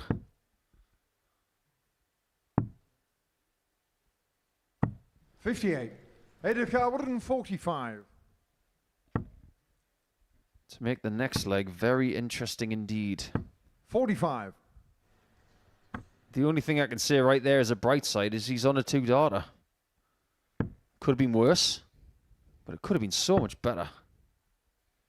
As a player, he's just trying to draw out as much as he can. He knows he's not playing well, but just find a means no matter what. Well, that is the first tub plus checkout of the night. That, a little bit more like it from the captain. Game on. Yeah, right down the middle with 2 darts. That'll make him happy. So if Hughes wants to get through in this game without any other information, 46. he needs to win this leg and the next. And the way you do that is you keep Aidan Kirk away from the doubles. 60. Well, he's staying away from the trebles in that particular visit. Had it surrounded, but couldn't find a way through with any of them.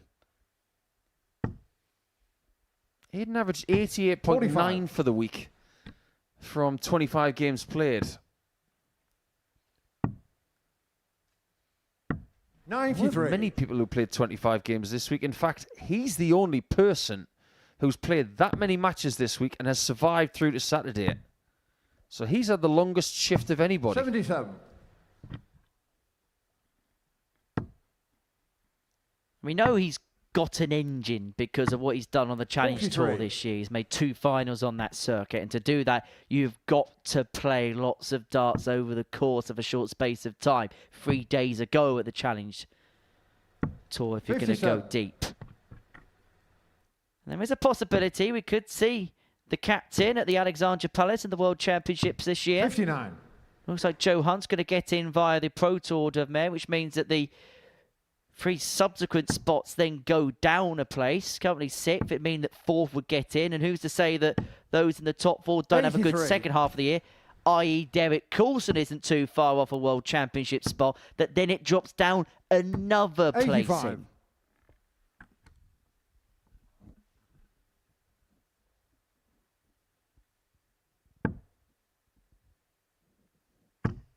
What prepares you for the second half of the year better than anything? 100.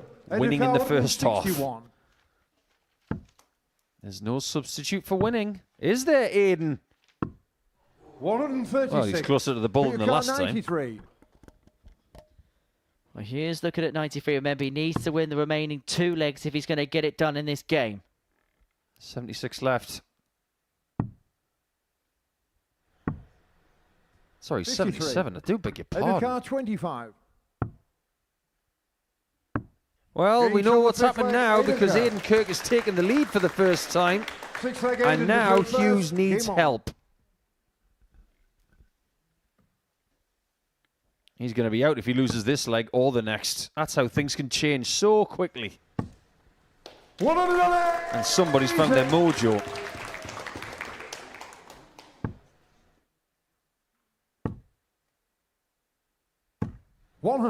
Murph said at the top of the show that Hughes is the surprise package of the week. I don't think anybody's disputing that. 57. But if he is eliminated in the next 2 minutes, he will definitely go back to the Midlands with a lot of credit. 100. And I know for a fact that Simon Whitlock had his head turned when playing this guy the last couple of days. Oh, he could be proud of everything he's 140. done. He's beaten a former World Championship finalist. He's beaten the likes of Aidan Kirk. He's ruffled the feathers of Henry Coates, who may well be one of this sport's next big 121. stars. Edgar 124. Well, by straying right into the single 1, it means Kirk has got 6 on this 1-2-4 to get over the 56. line and to send himself through. That just about clips into the single. I'm not even sure how that hit the single. It's not even one of the top 5 deflections of the week. 40. I'm sorry, Aiden. Edgar 68. To send him and Simon Whitlock into the semi-finals. 28. Put The your car match dart at 140. tops has been missed.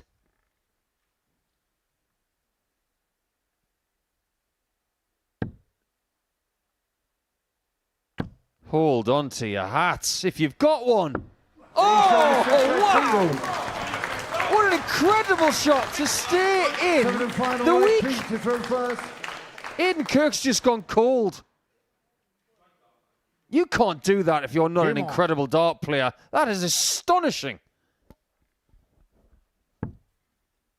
Pete Hughes, take a bow. 60. His whole week hinged on that. He had to survive a match start from Aidan Kirk. And then he piles in a 140. Has it rattled the cage of the captain? Knows the 134. answer. Yeah, news from the practice room. We can quote Simon Whitlock right now. Who invited this guy? He's nothing but trouble. But he wasn't invited. He wanted qualified to be 134. here. He's here on merit and he's showing why. 43. Oh, yeah, things can change really quickly in these games. 1 second, Kirk is right on the cusp.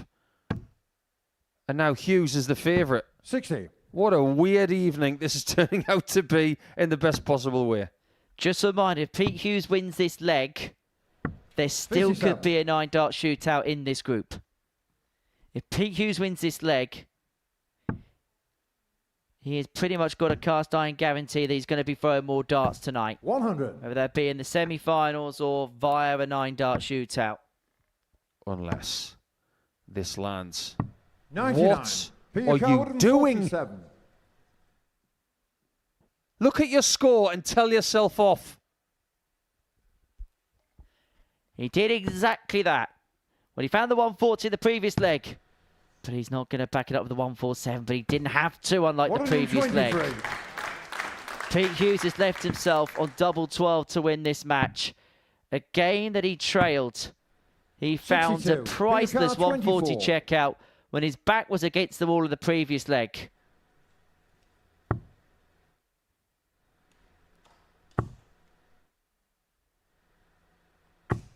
No But he's score. missed 3 darts at double 12 and they all kiss the wire. Kirk has one more chance. Right here. Right now. 88. And he wires his Peter Carr, shot at the top 24. of the board. My goodness, what a game this has been. Both players have missed multiple match darts. Aidan Kirk has missed darts to go through. to save his Super Series skin. He finds double six. Pete Hughes is guaranteed to throw more darts tonight, but we don't know in what format. He's most likely to be playing in the semi-finals, but he may have to go to the world of a 9-dart shootout. We'll find out his exact fate in Game 6.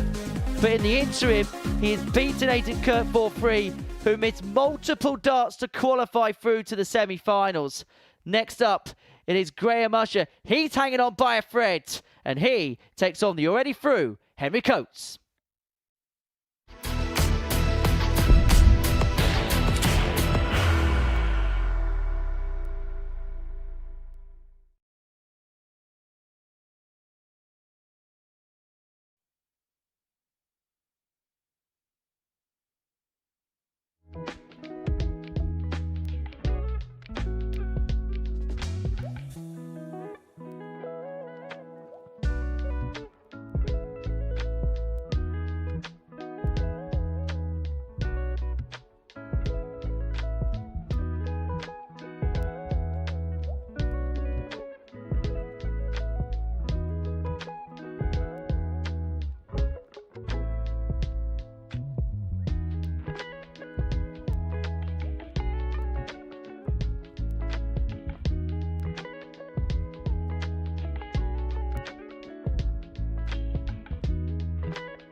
I don't like missing. That's why I missed the why not.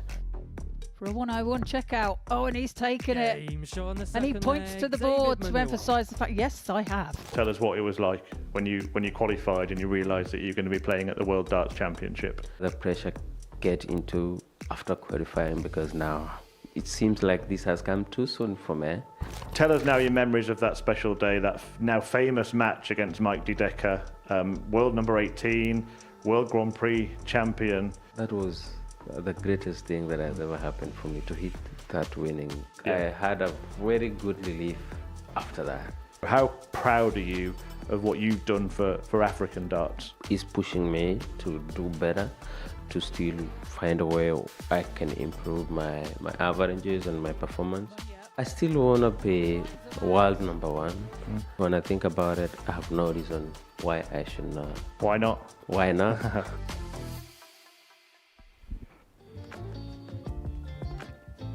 And why not watch the premiere of the David Munywa Tungsten Talk? It is coming up after tonight's live action here on the Modus Super Series channel on Pluto TV. Back to what's happening here in this live session, and we're now showing you the permutations from Group 1. Henry Coates is already through. He'll top the group if he wins a couple of legs here in this match against Graham Usher, but he's teetering on the tightrope. He's eliminated with a loss, needs to beat Coates to win. And Richard McKee, he gave himself a fighting chance by getting the better of Usher, and he too will qualify if Henry Coates beats the gambler in this one.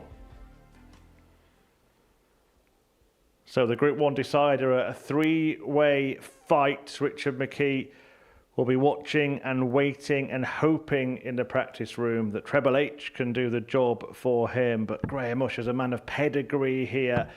If he can do what he's done a couple of times this week and find that winning rhythm, that winning form, then Henry Coates knows only too well how good he can be. In fact, he's the only player to have beaten Henry 4-0 this week. Let's see if he can get the victory he Thank you, ladies and needs. gentlemen, boys and girls. First leg, Graham through first. Or will it be Game Coates that forces Graham to get his? Paul and Henry are in comms for you. Cheers, Murph.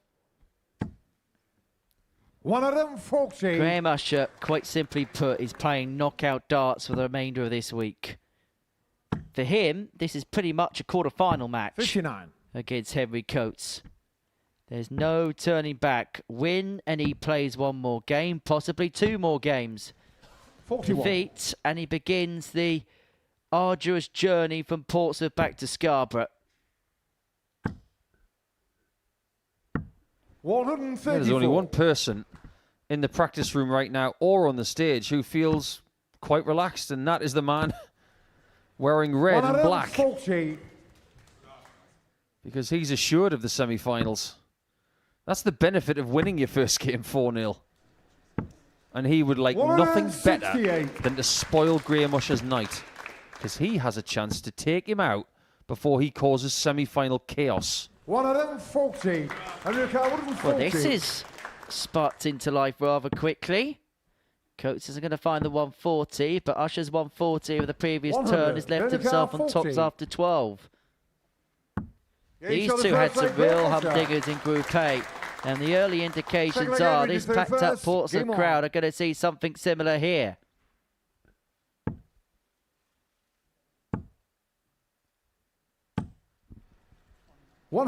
Considering what Graham has done before on this stage, he will know that this is time to switch on. 96. The times to miss are done with. The times to hit are right now, and they have to be incessant all the way through to about 11:15 p.m.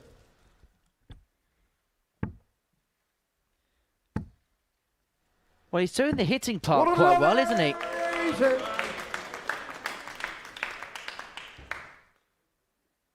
If you want to be a professional dart player, you've got to have that professional switch. The one that you flick when you really need it. 60. I'm talking about a guy who has played at the World Series finals. He's played in front of thousands in Amsterdam. He's played at the Circus Tavern. But he's made this place the place where he rolls the dice and does deliver the numbers. Bullseye. 60. Henry Carr, The dart for 2-0 has come and gone. Coates has played well, but has not been allowed a look in so far. But that's going to change here. Double 12 is missed by an inch. So is that single.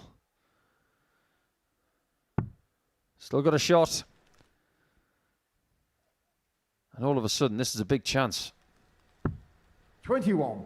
And all of a sudden, what looked so comfortable for Graham Usher may begin to feel a little bit dicey.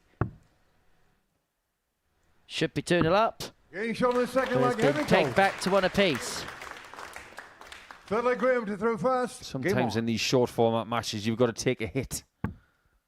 You've got to provide the hits, but you might have to take one. 41. You can't dwell on what's happened for anything more than 10 seconds. Because if you do, the next thing you know, you're 2-1 down. 91.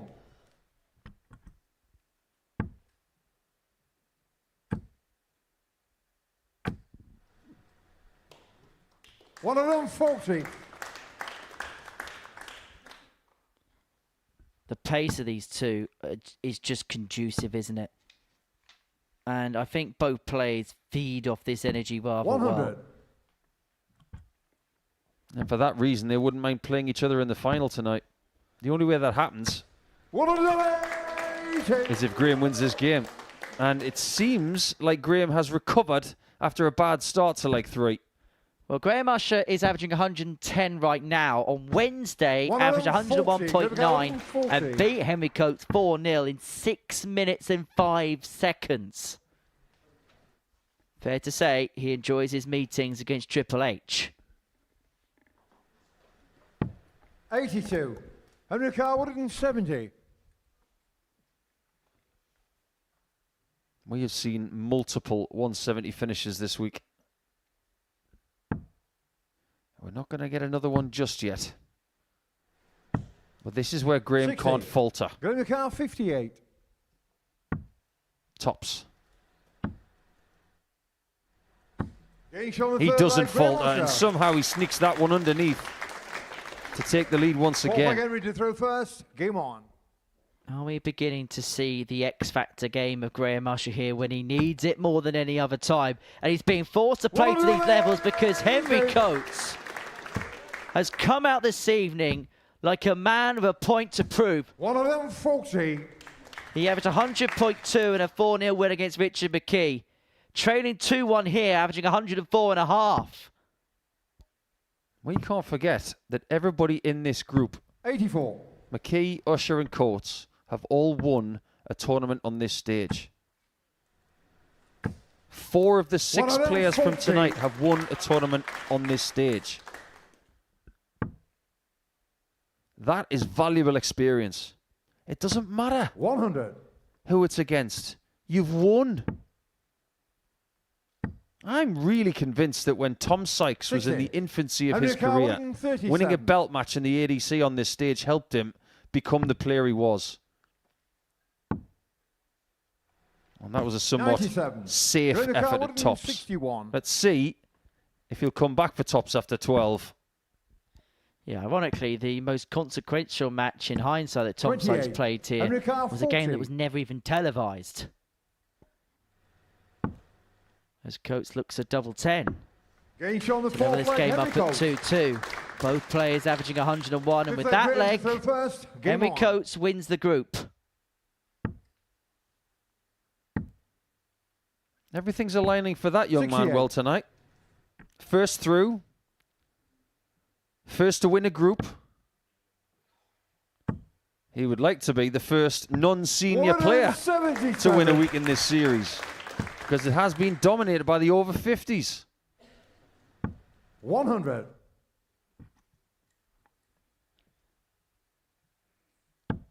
What more have you got up your sleeve, Henry? What more have you got up your sleeve? 174. Well, well, well. We have had a 9-darter on a Saturday night with an academy in the front row. Does it happen again?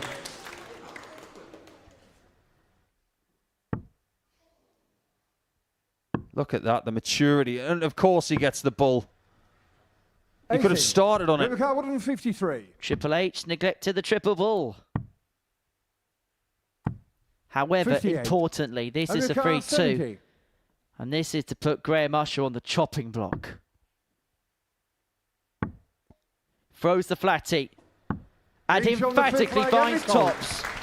To break the throw, lead 3-2. Graham Usher is a leg away from elimination. I tell you what, to do that in that moment, at that rhythm, that's ridiculous. That's faster than Littler, that's faster than Gurney, that's faster than anybody who's ever done it.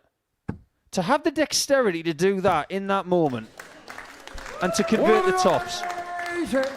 That's just top tier. But look at what Graham's done in response. He's hanging on for his life in week number 3. 99. And he's up against a young juggernaut. Well, Henry Coates threatened the 9 in the previous leg. Graham Usher isn't going to do 100. something similar. But what he is going to do is put himself in a handy enough position to try and force a last leg decider. It'd be the 4th in 5 games. Look at them numbers. 100. Graham Usher's thrown the kitchen sink at one of the best young talents this sport has. 85. And it still may not be good enough.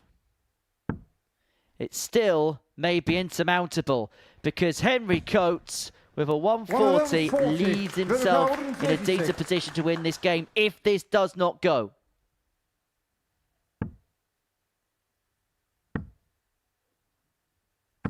Oh no, that's not gone well, and he knows it. It might be the last visit of his week. Coates can get rid of him if he finds a treble now. And a double, and that is something he's made a specialty of this week, and he disposes of the gambler on Saturday night, and he wins the group and takes Richard McKee with him, with a somewhat evil smile as he leaves the stage. He knows he's done his job, and Graham Usher with a top plus average just couldn't displace that performance from Henry Coates.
Welcome back to the Modus Super Series finals night, where Henry Coates is cruising, winning both of his group games to top Group 1 this evening. He goes through, but the gambler is down on his luck. Graham Usher out of the tournament and the group stages.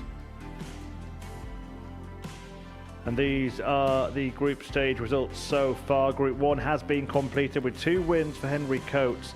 Richard McKee looked like he was going to be eliminated after a 4-0 defeat, but that 4-3 win against Graham Usher enough to get him through.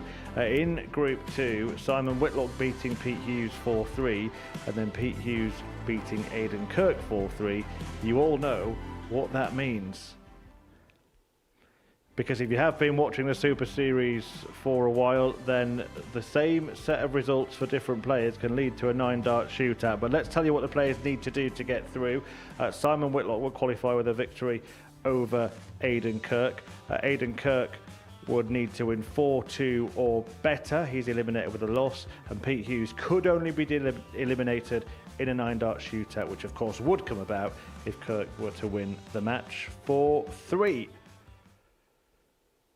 Well, remarkably, at the start of the night, Paul Nicholson and I stood on stage, and the asset, I have to hand it to him, said this group was too close to call. Well, I let him call it. He's alongside Henry and Combs. Yeah, sometimes we get it right, Murph. And when you've got these talents muddled together, and when you see what they've done over the last few days, sometimes you're just puzzled and you don't know what's going to happen. But there has to be a separating factor, and it might be a 9-dart shootout.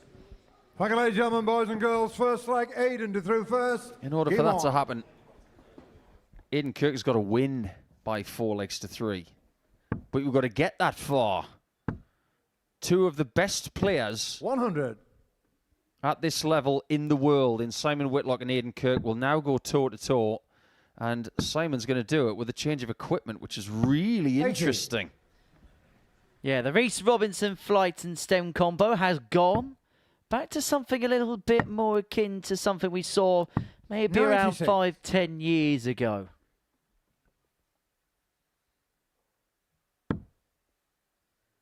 He's obviously not happy with the balance of the dart going in the board.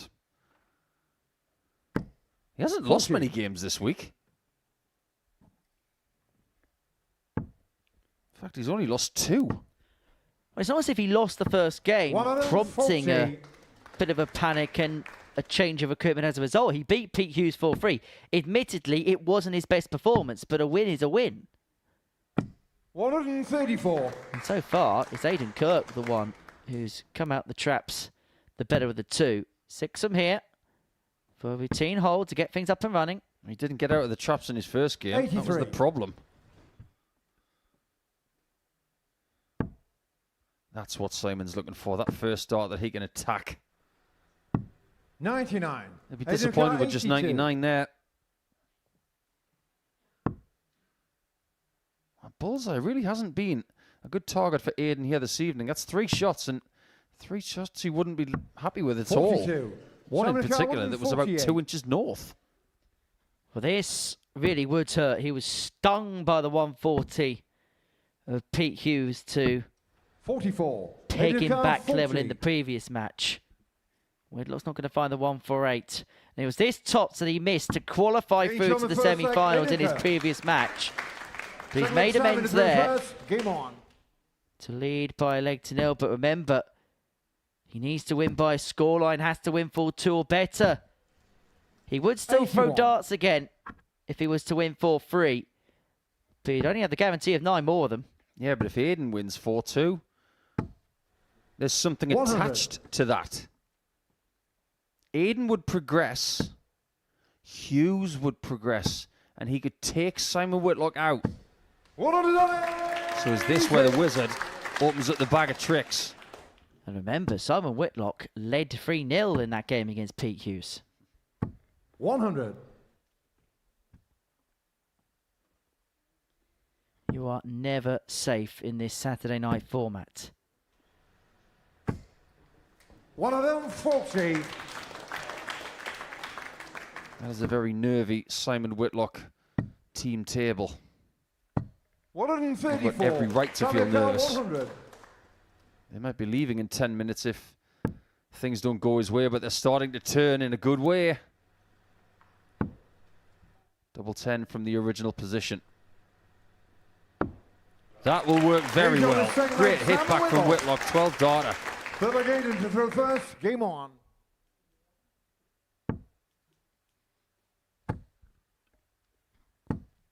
Well, the Kirk response is a perfect response. Crunch games tonight really have shown up, haven't they?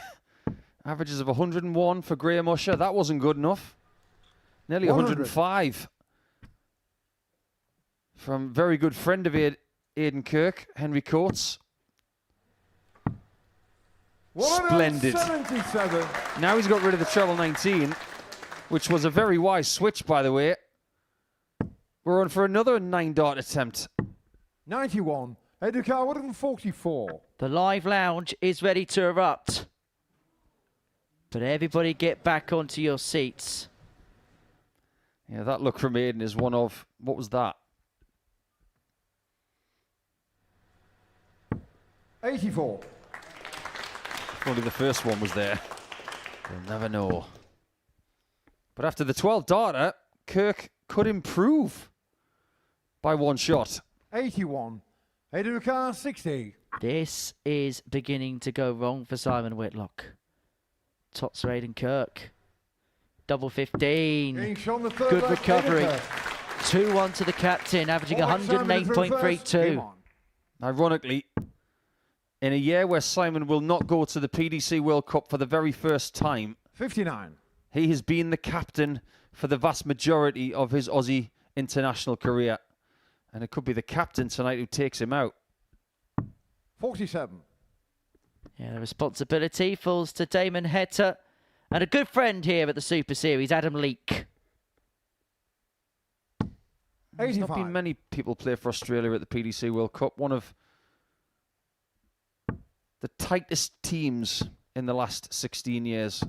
140. Not many participants at all.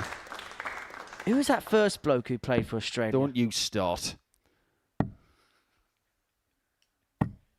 134.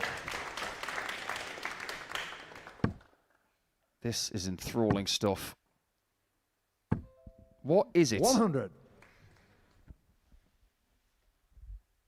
about leg 4 in this format? It always seems to be the key leg on approach to the end. Whitlock's doing a wonderful job here, but you get the feeling he might have to hit the bull. 41. No, he doesn't have to. And that's how fast things can turn. He's got a safety net. 74. He had a safety net of a second visit and he's going to need it. But this double 8 now has to go because Aidan Kirk has tapped him on the shoulder.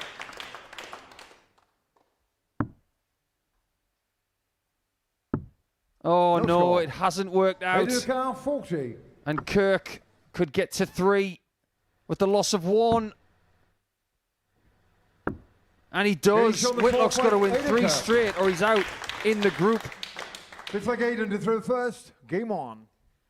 A night which promised so much for Simon Whitlock may well end so disappointingly.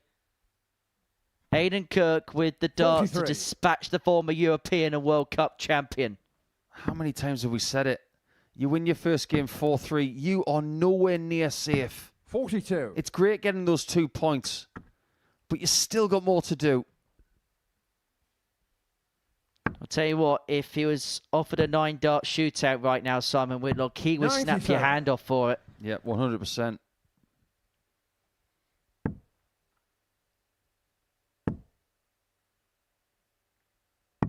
$59. This is now a very drastic situation. How many times has he been in a game where he needs 3 straight legs?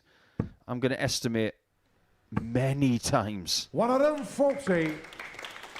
But the likelihood of winning 3 straight legs against anybody at this level or the top level, it is skimpy at best. 134. I wonder what his record is of winning consecutive legs against people in a long format match. 134. I would assume it's something like 8. He needs that kind of burst, but truncated. He needs a reverse Hamilton. 58. Educa 87. However, Aidan Kirk has 6 starts here to send the Wizard packing. Simon Whitlock is out.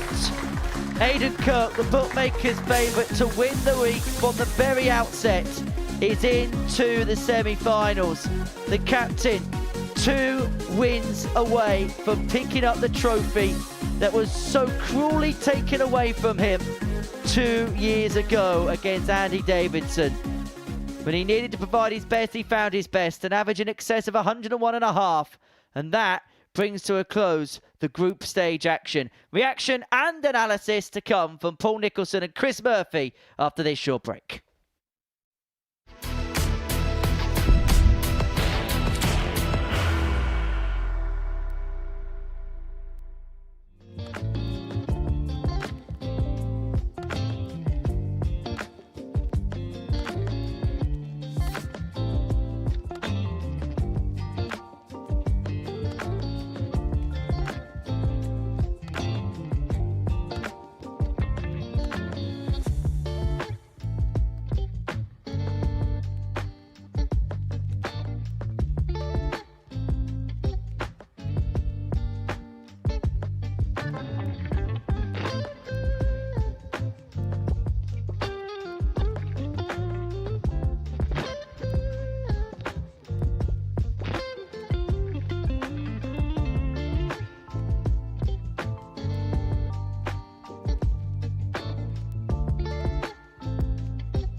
I want to give everyone go mental for these three people.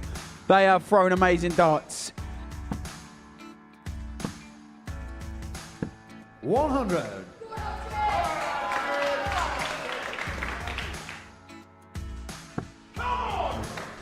So the game on that one is to Owen.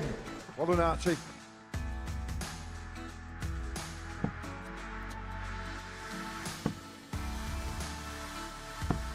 $99. Game to Ben.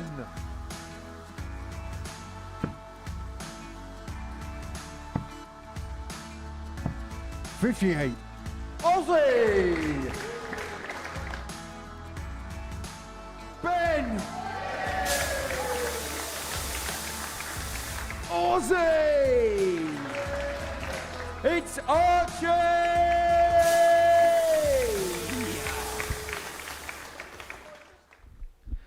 What were you watching there is those guys earlier on tonight all have come down from the TMG Worthing Darts Academy, enjoying a night of the Super Series, got a chance to play on the stage. We're about to have their photo taken as well on the live lounge stage. Paul Nicholson's alongside me, and this is something that we're seeing really often, isn't it? Kids getting into this game at an age and in a number that they never ever have before.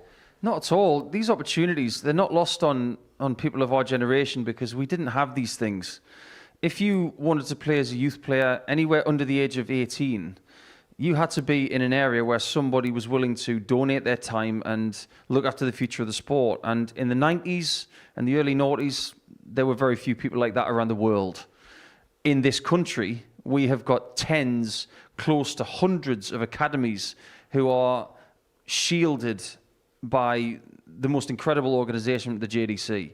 And we're seeing with the ADC as well that people over the age of, say, 16 are being protected and shown the future with amateur darts as well as junior darts. I'm really proud to be part of the generation of people who are looking after these kids and these amateur players, because I'm just so grateful that I don't have to throw darts anymore, but we can still make a difference.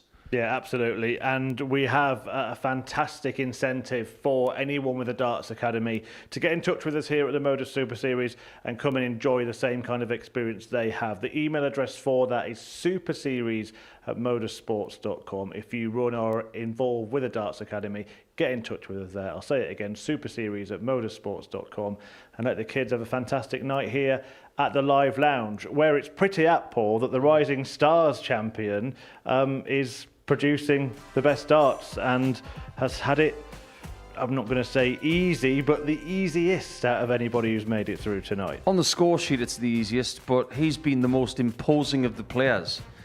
Sometimes when people have 2 to 3 days off from action, they can get lazy. But after bumping into Henry with Henry Deacon on Thursday night next to his hotel, he looked like he needed that 2 days off just to have that little break, just to reset himself. And boy, is it working well, because he came out all guns blazing and he saw the opportunity of taking Graham Usher out before the semi-finals, and he didn't need another look. That is a typical finish from that young man, and it would be very apt if he were to win tonight in front of the academy kids, because they would look at him and say, hang on, you're not even that much older than me, so maybe this is quite inspirational that they've come here tonight of all nights. I mean, the one man that we saw a few of them wearing his shirt, Luke Littler, when he was here, that the thing that we used to say about him was he showed a maturity beyond his years. I think when we saw Henry Coates just last year, he did seem like a young player, a young character, but he certainly seems to have matured quickly. It's the amount of action these kids get. Development tour. If you are of a certain age, like Archie Self is, you're talking about junior or junior power league. It's not just the boys as well, it's also the girls.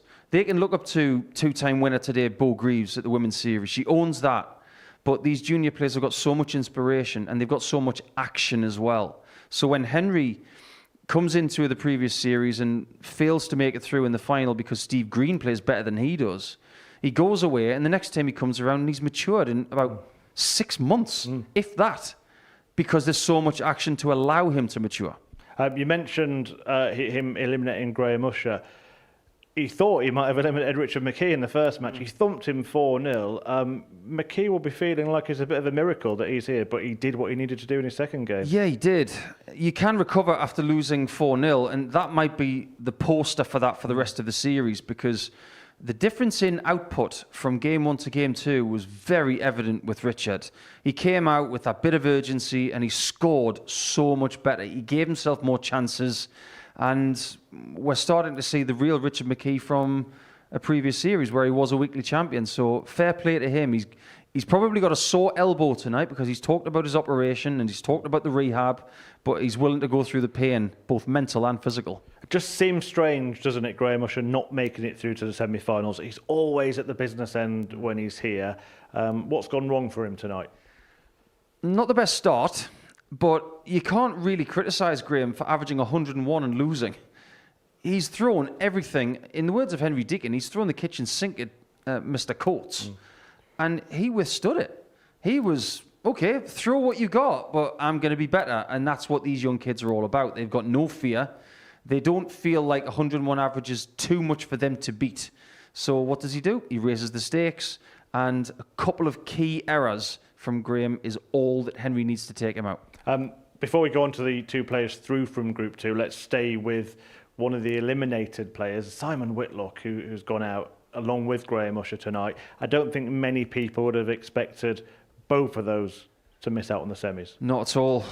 You've got at least one of them making the semi-finals, right? But this is the brutality of a Saturday night of the Modus Super Series. So when Simon wins 4-4 on Thursday, he had the 2 4-0s. The other 2 games were really close, and he was able to win those close games. Tonight, he won another close game, but we said at the time, if you win 4-3 in your first game, you can't think you're safe. You're nowhere near safe.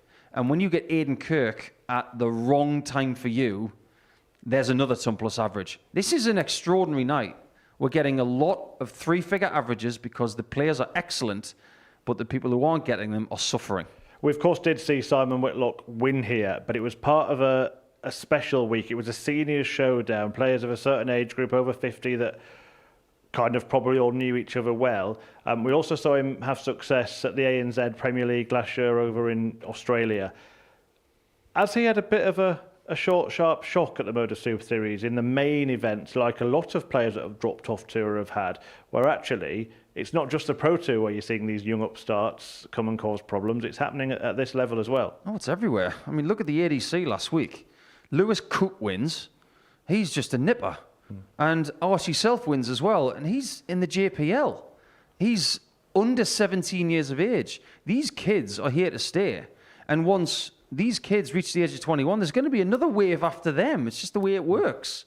And yes, it's tough for these veterans to go out there and impose their attitudes and their reputations on these kids because they don't care about reputation. They just say the bigger the reputation, the bigger the scalp. And Aidan Kirk was that kid many moons ago, but he's certainly a more commanding figure here at the Super Series, and I suppose it was the level of his performance that did for Whitlock in the end. Yeah, he didn't panic because the way he played in his first game, he was playing poorly. He was averaging about 73 in the early portion of his first match, but what he's spoken about both at the end of Thursday and Friday and before tonight is that he understands what he's doing wrong. The ability to turn things around quickly from game 4 to game 6 means that he can go back to the practice board and maybe have 10 minutes tops to put right what went wrong in that previous match. And he's done it wonderfully. Averaged over 100 against Whitlock and kept him at bay marvellously. So he's now a threat. And we talked about players coming, the young players rising up, but we get players from the ADC often at any age come and really stir things up. And that's what Pete Hughes has done here this week. But if there's going to be a shot of the night, has to be that 140, doesn't it, that saved his skin. Understand the situation. Aidan Kirk's on 40 to put him out, and he finds this. That's the biggest shot he's ever hit. I know that he's beaten Simon Whitlock with an incredible 102 average on Friday night, but as far as a moment is concerned, that's the biggest 10 seconds of his career because he was able to do that under the biggest pressure. And now he's in the semi-finals. If he's under pressure again, he might pull out something else. But what a week he's having as well. He does show this tenacity, doesn't he, on the hockey? We've seen it many times. There's a level of quality there, but he's up for the fight, isn't he, in every match? It's a nice two qualities to have, isn't it? If you put them both together, if you've got quality and doggedness, he's not the kind of person you want to be going up against in the Final Four. Right, let's see who is going up against who in the Final Four then tonight. This is the semi-final lineup for the Modus Super Series. Week 3 of Series 14. Henry Coates taking on Pete Hughes and Aidan Kirk taking on Richard McKee. You might say that there are a couple of players, not just tonight, but over the week that have scraped through, that are taking on a couple of players that have eased through. But that's quite a nice little couple of battles to have, isn't it? Yeah, it is. We've sat here before, Murph, and we've said that the people who've got the darts in the semi-finals are massive favourites. I do believe that that is the case once again. But we've also sat here about 45 minutes later seeing the two people not with the darts in the final. Because this break that they have between Game 6 and Game 7, they can just say, right, now we're in a knockout situation, and that switch is flicked. So how will these players react to that? We can say confidently that the two best players in the semis are Coates and Kirk. If they play in the final, it makes sense. But if they don't, there's going to be a journey in the next 30 to 45 minutes. They'll have the throw as well, of course, in those semis by being the group winners. How much of an advantage is that, particularly when you have been the dominant force? I think it's a key thing if you've started games well. We know that Kirk has started game 2 well for tonight, so if he can replicate that, it'll be a big weapon to have if he needs leg 7 as well. But I think Coates is not bothered. He's played so comfortably tonight that I think even if he didn't have the darts, he'd still believe he was going to make the final. Nice atmosphere in here tonight. We mentioned that the academy that we've got here as well. We once had an academy in here. You mentioned it in comms. They had a 9-darter hit. And a couple of times they've been teased something special, haven't they? I get a feeling that something else is going to happen tonight. I was talking to Paul Hinks before we went live at about 7:30 local time, and I said there's going to be a big average there tonight, about 105. We've nearly had that from Henry Coates already. But I'd like to think that the young people from Worthing are going to get something else. I just don't know what it's going to be. Maybe a 170 to win a game, or something akin to that 140 checkout to win the evening. Who knows? I was sat out there when Aidan Kirk was on the 170. I was sat on the balcony here, and the 2 treble 20s went in, and all the kids kind of breathed in to try and not make a noise, but the collective breathing in kind of did make a noise, and I don't know if it put Aidan off or not, but he missed by a margin. Yeah, and then there was that moment where he switches to the treble 19, and you just don't know if it's in until you've seen it. So then you think, is this going to be the moment that I tell all my friends about at school on Monday? But that'll have to wait. Are you thinking that it probably will be that final that it looks like it should be in terms of Coates against Kirk? Let's face it, I really admire Richard McKee for what he's done this week because of what he did at international pairs. He's bounced back really well. His confidence has taken a huge leap forward. I didn't know anything about Pete Hughes until this week, so he's someone who I will watch out for now. But based on the form of the last couple of games we watched, I can't look past Aidan Kirk against Coates in the final. And that would be two people who've lost in finals before. So somebody would get their first weekly win. It's a nice narrative, but that's a narrative for now, maybe not for 45 minutes' time. Absolutely. They may well be on a collision course. We will find out if that is indeed the way it goes. The pathway is never straight, plenty more twists and turns, and the semi-finals will provide them. Coates can get rid of him if he finds a treble now. And a double, and that is something he's made a specialty of. Aidan Kirk has missed darts to go through to save his Super Series skin. He finds double 6. Good evening, ladies and gentlemen, and welcome to the Modus Super Series here at the Live Lounge in Portsmouth. It's time to meet the semi-finalists. Would you please welcome to the stage? He has made the semi-finals on his Modus Super Series debut. It's Pistol Pete Hughes, and his opponent is the Rising Stars champion, Treble H, Henry Coates.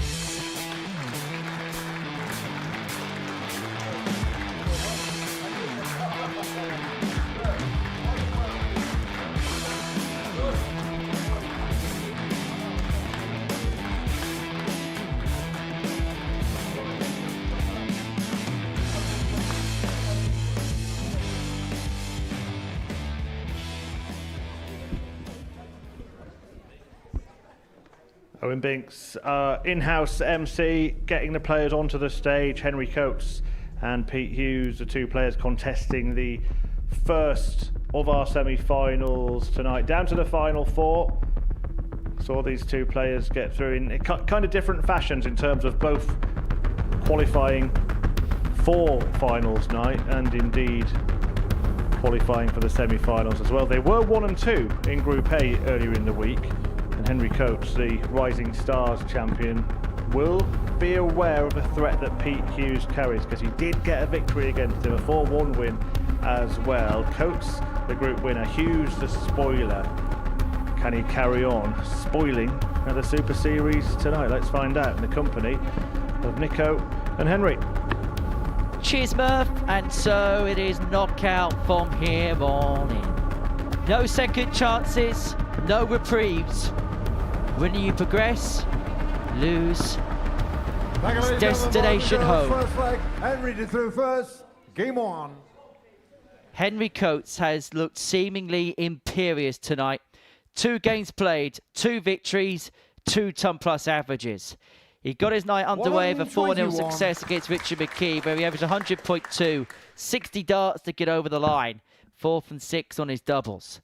Against Graham Usher, well, the gambler 45. threw the kitchen sink and it still wasn't good enough. Usher with an average of 101.73, insurmountable. Coates averaging 104.49, 4 from 7 on his doubles. And he took out a 105 finish to get the job done. Pete Hughes is under no illusion as to how good Henry Coates is this week. They've met 3 times 60. in Group A. But Coates tonight, Nico, is seemingly on a worldy level. You can say that again. 100. His doubles have been very, very impressive.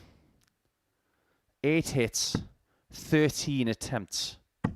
81. If he turns up, Hughes doesn't win. It's as simple as that. He's at it again. I wonder if that was a single. If 100. he's just, you know what, he's all that way back. I'm not going to go for the 60 or the tops. I'm going to go for the single. I'm going to lay up. I'm just going to do the smart thing. Because the line with dart 1 was absolutely perfect. It's the first dart that he absolutely craves in a scoring turn. Bust it. Bust it. 35.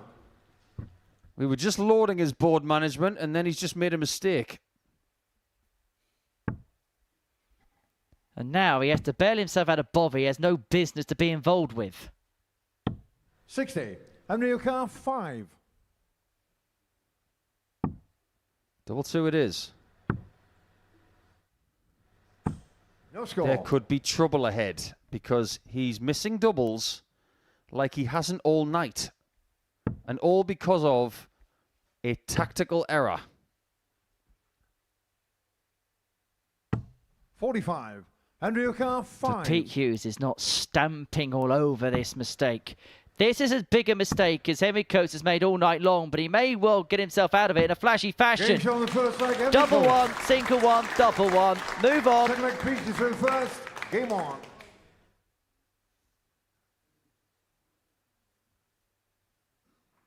He has got a flashy streak in him, and that's one of the reasons why we like to watch him play it. 81. But it's legs like that that might not get him over the line tonight, especially if he's going up against somebody else who's averaging 100. 100. Murph was saying a little bit earlier on that the maturity rate of some of these kids is so quick. You look at when he won Rising Stars compared to now, he looks like a different kid. A totally different person. It's like he's grown up by about 3 years in about 9 months. 91. And by the way, we mean that in the best possible way. He's hanging around seasoned dart players day in, day 85. out. I know that guy. He is a bit of a legend, actually. Shame about the person holding the sign. 95. Funny enough, Pete has actually got one of the best collections of darts anywhere in the country. He's got stuff that a lot of people don't have. 58. Nice to see Mason Ital, though, staying in the crowd until the very end. Could have very easily have gone home. Now, I think the point has stayed in the board. And Paul Hinks, the referee, just for Trina. I hope Pete Hughes has some running repairs here. Looks like he has. Well, I don't think he's got one of those darts where you can replace the point. So I think he's got another dart. So one of the darts is off the bench. 87. And he'll be hoping it's just like Ole Gunnar Solskjaer. A lesson to everyone. Make sure you have spares. Because that's Johnny Haynes, for example. 97. He'd have to do a count and rid and have to throw with 2. And it's hard enough to beat Henry Coates with 3 darts. Double 10. Just high for the 128. 120. Put your car 40. I can't remember 120 hit that way. But you can remember tops hit that way. That's an eventful leg. So we're getting ready to throw first. Game on. Well, let's have a look at what happened there. He retrieved the dart and the point stayed in. It snaps off the barrel. 177. It's a great start to this leg, but there's a lesson in that. If you retrieve your darts from the board, do it carefully. If you're one of those people who goes to the board and just leaves them in your hand and walks away, things can happen like that. Treat your equipment with some respect. You never see Martin Adams be involved in an incident like that because he just picks them apart like tomatoes in a vineyard. 80.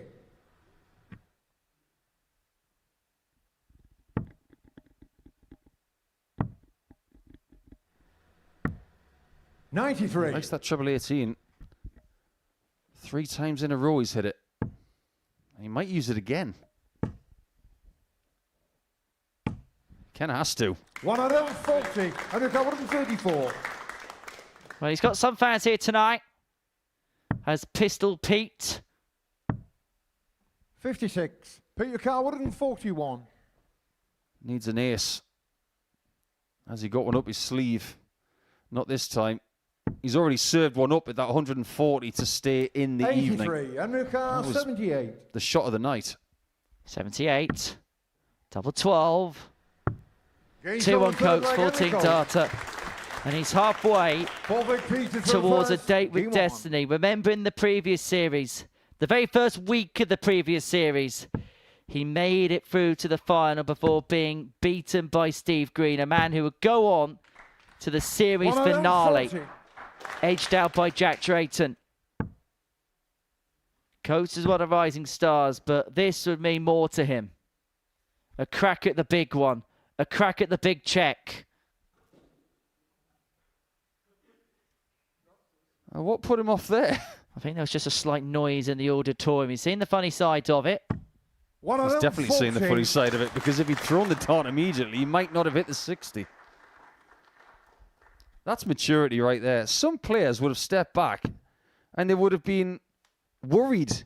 They would have been frustrated. 32. Look at the relaxed nature of that young man on the stage. He's ready for the future. 93. Not to name names, but we know there's 1 or 2 players that probably would have lost their rag if something like that happened when they're on the hockey. How many times has he hit that treble 18 now without missing it? It's at least 100. 4. It might be 5.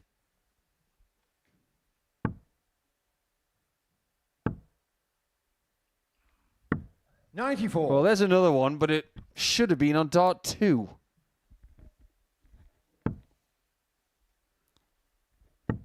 Hughes afforded 6 to take us to a best of 3. 99. How handy can Coates leave it? He's a trouble to leave himself on a 2 darter, 58. unable to muster. Hughes looking at the little fish to level up. The last time he missed treble 18, there was daylight out there. Shots off. 58. And with this number, Coates could need double 18. But he's decided he wants tops instead. 76. Put your car 72. Opportunity missed, a 3-1. Hughes back for parity. 1 dart in his hand. at the target Henry Coates has just missed. 52. And he does Henry exactly the same. 40. Two-leg cushion. You bet it is. The fourth leg, Henry Coates. Fifth leg, Henry to through first. It's about 10% less than what he's been doing all night, but he doesn't care. If you want to win on a Saturday night, you're going to have to win at least 2 ways. 93. You don't see people come out here and average 104 times. It just doesn't happen. It's actually quite rare to see somebody average over 100 twice. If you average 104 times 58. in this format, you don't deserve to be here. You deserve to be on the Pro Tour. Simple as that. Not even Luke Littler did things like that 94. when he was running riot to the Live Lounge 3 years ago.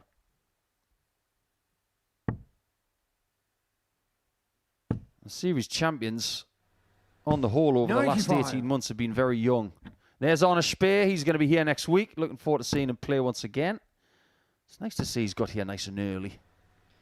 Yes, the Milky Bar Kid is back. Yeah, looking forward to watching Arne play next week. Impossibly nice young man. 58. Henry Oh, that's resignatory, that. The game looks up as Coates goes for glory. Where have we seen that before? Leg 1 of this contest. Well, for Pete Hughes, this has been some debut effort. We hope to see him again. But right now, it's all about Henry Coates. Double 10 for a place in the final 30. again. And yet again, he leaves himself on double 5. He's trying to bookend this semi-final with awkward doubling. 92. Henry Carr 10. 2 5s. Game Returns Henry Coates to a Super Series weekly title. And he hopes to go one better than his previous exploits, where he was beaten by Steve Green at the final hurdle. Well, Triple H has a chance to put that right. The Rising Stars champion, 1 win away from becoming a weekly winner. He beats Pete Hughes by 4 legs to 1. Coming up next, Aidan Kirk takes on Richard McKee.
This would be some recovery, some act of escapology. Game That shot is out of the top draw. Steve West.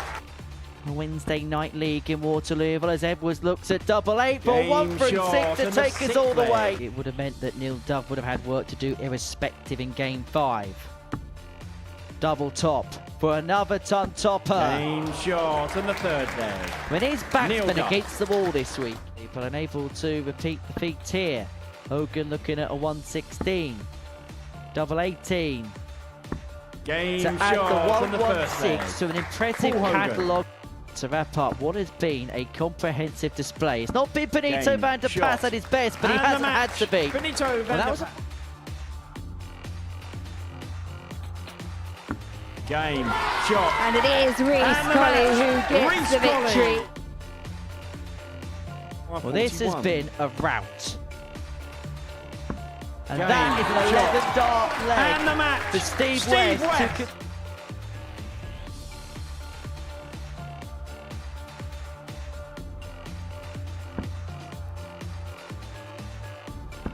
Game shot. And it is And the Neil match. Duff who Neil gets Duff. across.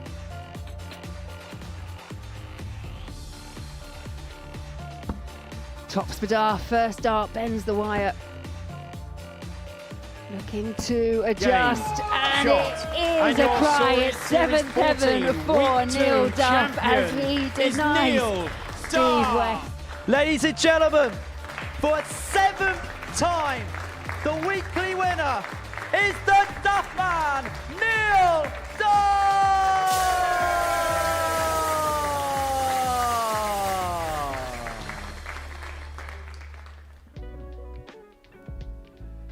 Yeah, 1 week ago, Neil Duff got that record-breaking 7th title here at the Modus Super Series. He's through to another Champions Week, and that Champions Week will get underway on July the 20th, all live and, of course, free here on Pluto TV.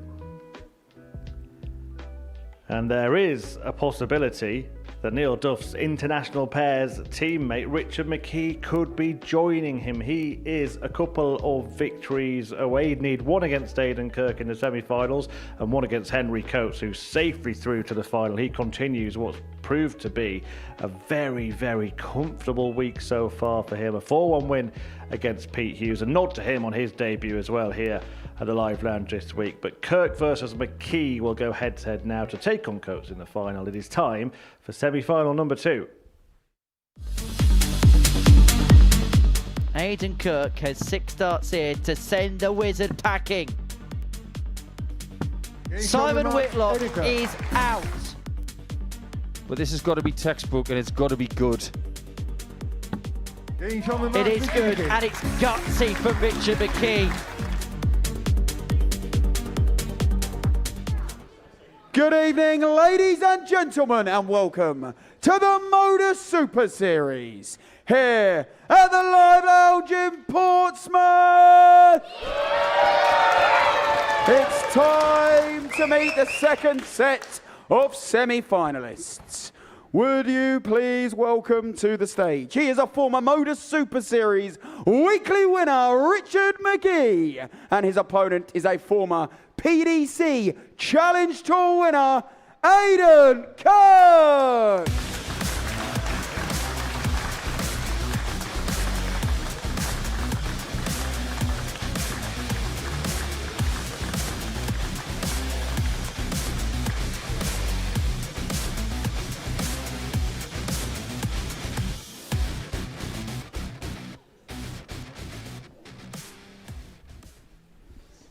Yeah, so then the second semi-final is contested between the two players that came through Group C. Kirk as the comfortable winner, Richard McKee as a strong runner-up, but he would have thought his night was over when he was beaten 4-0 by Henry Coates in the first match of the evening. Managed to bounce back by beating Graham Usher and finds himself in what must feel like a bit of a bonus third match on stage tonight, but can he make it a real turning point?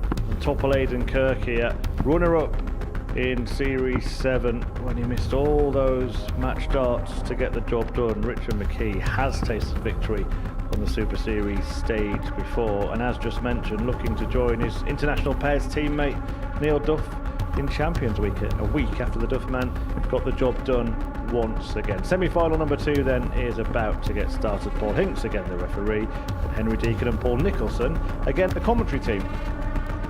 Cheers, Murph. And so Henry Coates awaits in the final. A man who's already dispatched to Richard McKee this evening. And a very close friend of Aidan Kirk. Them two reside together in similar circles from a similar part of the world.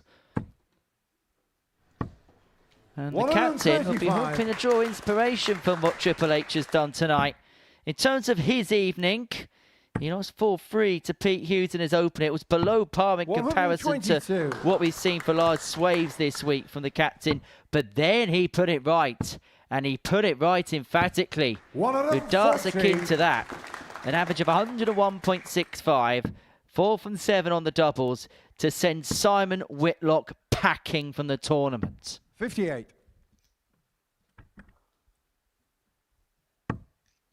If he carries on in that vein of form, you would sense he's going to have too much of Richard McKee based on what he's done this week. Yeah, that's what it feels 55. like. Based on the numbers for the week and the numbers in their careers. If Aidan plays 81. to the level that he's shown this week, he wins. But that's the last thing he needs. That dart creeping into the small 5. That has been his miss when he has missed this week. 41. That is something he's going to have to fix.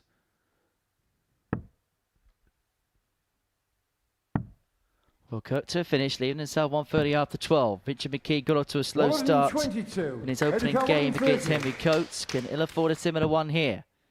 Treble for the bull. Bounces out. The shot's off. 40. And so McKee needs just one treble here with the first 2 to give himself a poke at the outer ring. Needs it now. He's double 19. 80. He did hit one of those checkouts on Thursday to win a match. Double 5. 85. And now McKee comes back for that double 19 that he did hit on Thursday afternoon in a very McKee game. Interesting play. It works very well. And he breaks immediately. Second leg Richard through first. Decided to neglect it and neglected it with success. McKee, because he finished second in Group 1, needed a break to win this semi-final. He's got it from the get-go. 100. If you're Henry Coates in the practice room right now, you might want to crack at your good 100. pal Aidan. But in your own mind, what you've got to do is you've got to get ready for the best version of whoever you play. However, if you're Henry Coates, the way he's been playing tonight, are you overly perturbed as to who you face? Because you must feel as if you play your own game, you take care of whoever you face. Yeah, it's a fair statement. 96. But referring to what I've just said, you've got to prepare mentally for the best version of who you play. Sometimes, if you're already through to the 81. final and you watch the second semi and it's not the greatest quality, you might think, this is sewn up, I'm going to do this, no problem. And 82. then subconsciously your awareness changes, your urgency changes. So no matter what happens in the next 15 minutes, if you're Coates, you get prepared for a ding-dong. Well, McKee is just all of a sudden switching on. 100. Richard Carwood and 40. And he's going to get a look at this to go 2-0 to the good. He's not going to get... It's all about trying to leave tops as possible, but that's not going to happen now. 78. Edgar Carwood and 23. To break back. He's going to have a dart at the bullseye. 98. Richard It goes wide to the left. Is he saving a key bullseye for later in the night? He hasn't hit it yet. But McKee might hit this. 22. That did not miss by much. If I were you, Aidan, I'd get rid of this. And quick. Double 4. No score. Both Richard for those Carr, 40. darts never looked like they looked edgy, they looked wild, and McKee has picked his pocket. 2-0 to the good and halfway to another final. Yeah, that was a bit of a missed throw, but it still landed. Bottom left corner was nowhere near where he was aiming. 97. Sometimes bad darts do still land. Well, before a dart was thrown this evening, Aidan Kirk was the 9-4 favourite with the odds compilers to win the night. Richard 60. McKee was the 8-1 outsider with a 6. But at this present moment in time, the form guide has been turned on its head. 93. Don't get me wrong, Richie McKee hasn't done anything special to go 2-0 to the good. It's just been enough. But when it gets to the knockouts, doesn't matter as long as it is enough.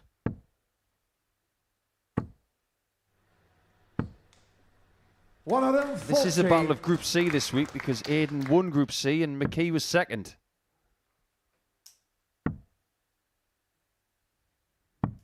$131. They've had 2 games and Aidan has won them both. It would be somewhat salty if McKee were to be the 97. one to knock Kirk out. However, it doesn't matter where you are up until the very finishing line. Just ask fans of Heart of Midlothian today. 100. Top of the league for 250 days and then lose it on the last day to Celtic. Double 16. Kirk is back in the contest. He gives himself a rejuvenated hope. But McKee, having found the break in the opening leg, now has to cash in that advantage here. This is a good position to be in. Early break, early consolidation, slight hiccup, and then you start hitting your straps again. 57. You've got to be confident when you're 2-1 up with the throw. And if that confidence can manifest to the dartboard, the final might just be in sight very soon. 60. Bradley van der Velden, who made his debut this week.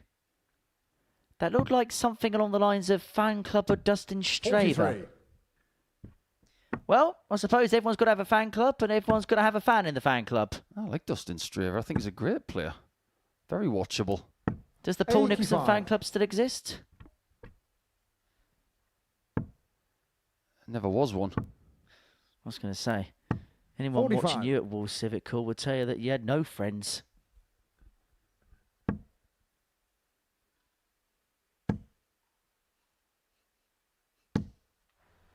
$140.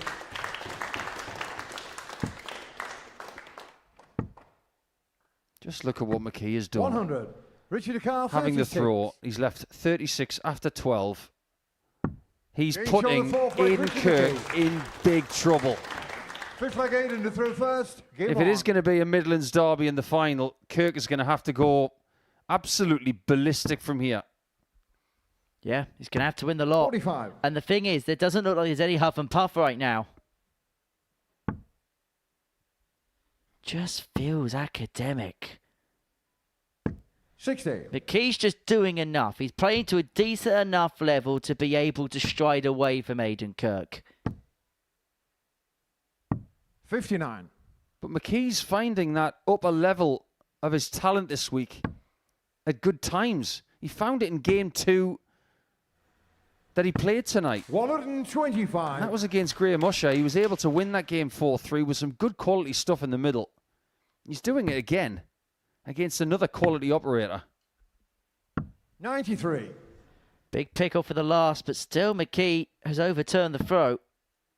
And now is looking to hit for home. Looking to motor towards the finishing line. Maxi leads him on a finish after 9. Aidan Kirk is in a world of trouble. Has to find 2 trebles. Isn't going to do so. So 44. Richie McKee has 6 starts for the 136. final. And he knows all about finals. He's only been in 1, but he won it. 92. He's feeling it. Northern Ireland have had a fun year in sport. 60. Green jacket Richard for Carl, McElroy. 44. Green jacket for Josh Rock. Duff into Champions Week. What about McKee? He could still be in Champions Week if he hits this and gets into the final. 28. Which has to wait. Champagne firmly on ice. Aidan Kirk can only hit big and hope that his opponent feels the effects of the finishing line in front of him. Car 16. It's double 8 for McKee for a place in the final once more. It's there, and he's there. Richard McKee will contest the second weekly final as he looks to join his Northern Ireland teammate Neil Duff into Champions Week. He gets the better of Aidan Kirk by 4 legs to 1. And so it'll be McKee and Coates for the third place through to Champions Week 14.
Welcome back to the Modus Super Series, where the final is now set. Henry Coates will take on Richard McKee after both players got 4-1 victories in their semi-final wins against Pete Hughes and Aidan Kirk, respectively.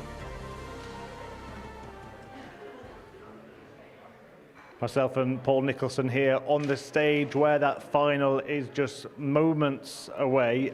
Before we preview that, let's just discuss what happened in the semi-finals. And Henry Coates has just carried on cruising, hasn't he? When you're cruising at a 90 average rate, it means that you're doing a lot right. In his first 2 games tonight, he averaged over 100. And he was showing that little flash of brilliance that we know he's got. but even when he comes off the top by 10%, he was still better than his opponent. And I just get the feeling that there's a lot in the tank with him right now. It's not just youth. It's not the amount of experience that he's accumulated over the last 18 to 24 months. It's the fact that he's had these two and a half days off, and it looks really fresh. It's as if someone's going to push him, and he will just go again. And it'll be a big task for Richard McKee to beat him tonight. He has kind of suffocated his opponents. We saw it here with Pete Hughes, who's been a good fight against anybody this week, but all the way through Group A and all the way through finals night so far, he hasn't let anyone get close enough to him, has he? No, this is imposing stuff from a very young man who is ready to duel with anybody he sees fit. So the fact that he's been pitted against 3 players tonight, he's taken them all out, he will look at Richard McKee as his next victim. And I fully expect him to come on here all guns blazing, and Richard's got a very, very difficult task. Yeah, well, we said it looked like a straight collision course between Henry Coates and Aidan Kirk, but we also said it won't be that simple. It proved not to be. What was the story of that second semi for you? I think it's a story of Aidan's night. He had one good game when he needed to have it to get into the semi-finals, but it's just been a bit up and down for him. He did have shots at double, and he did make a couple of crucial mistakes. But the fact that Richard McKee was able to have that steady Eddie performance again, just like the second game of the night, where he averaged almost the same as his second match, you can have a very effective 89 average. He went up there, he did his job, and when he got his break of throw, when he was 2-1 up on this stage and he had the throw, he was on a double after 12. And he's not been doing that a great deal this week. So when the adrenaline's there, he can use it. And he's going to need that in the final. Yeah, lost 4-0 to Henry Coates in the first match of the night. We will come on to that. It's been a roller coaster night for Richard McKee so far. It's always a roller coaster here at the Super Series, and I'm sure it will be next week as well.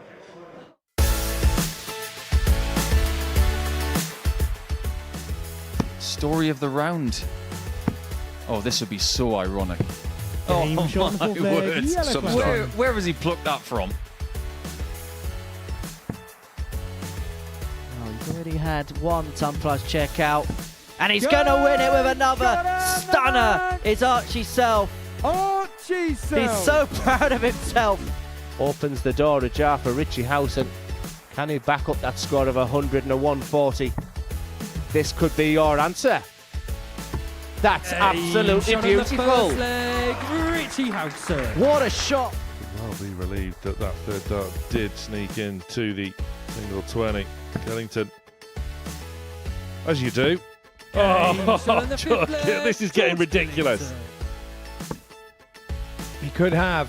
He could have. Oh, he has. And What a shot. Willie Baller.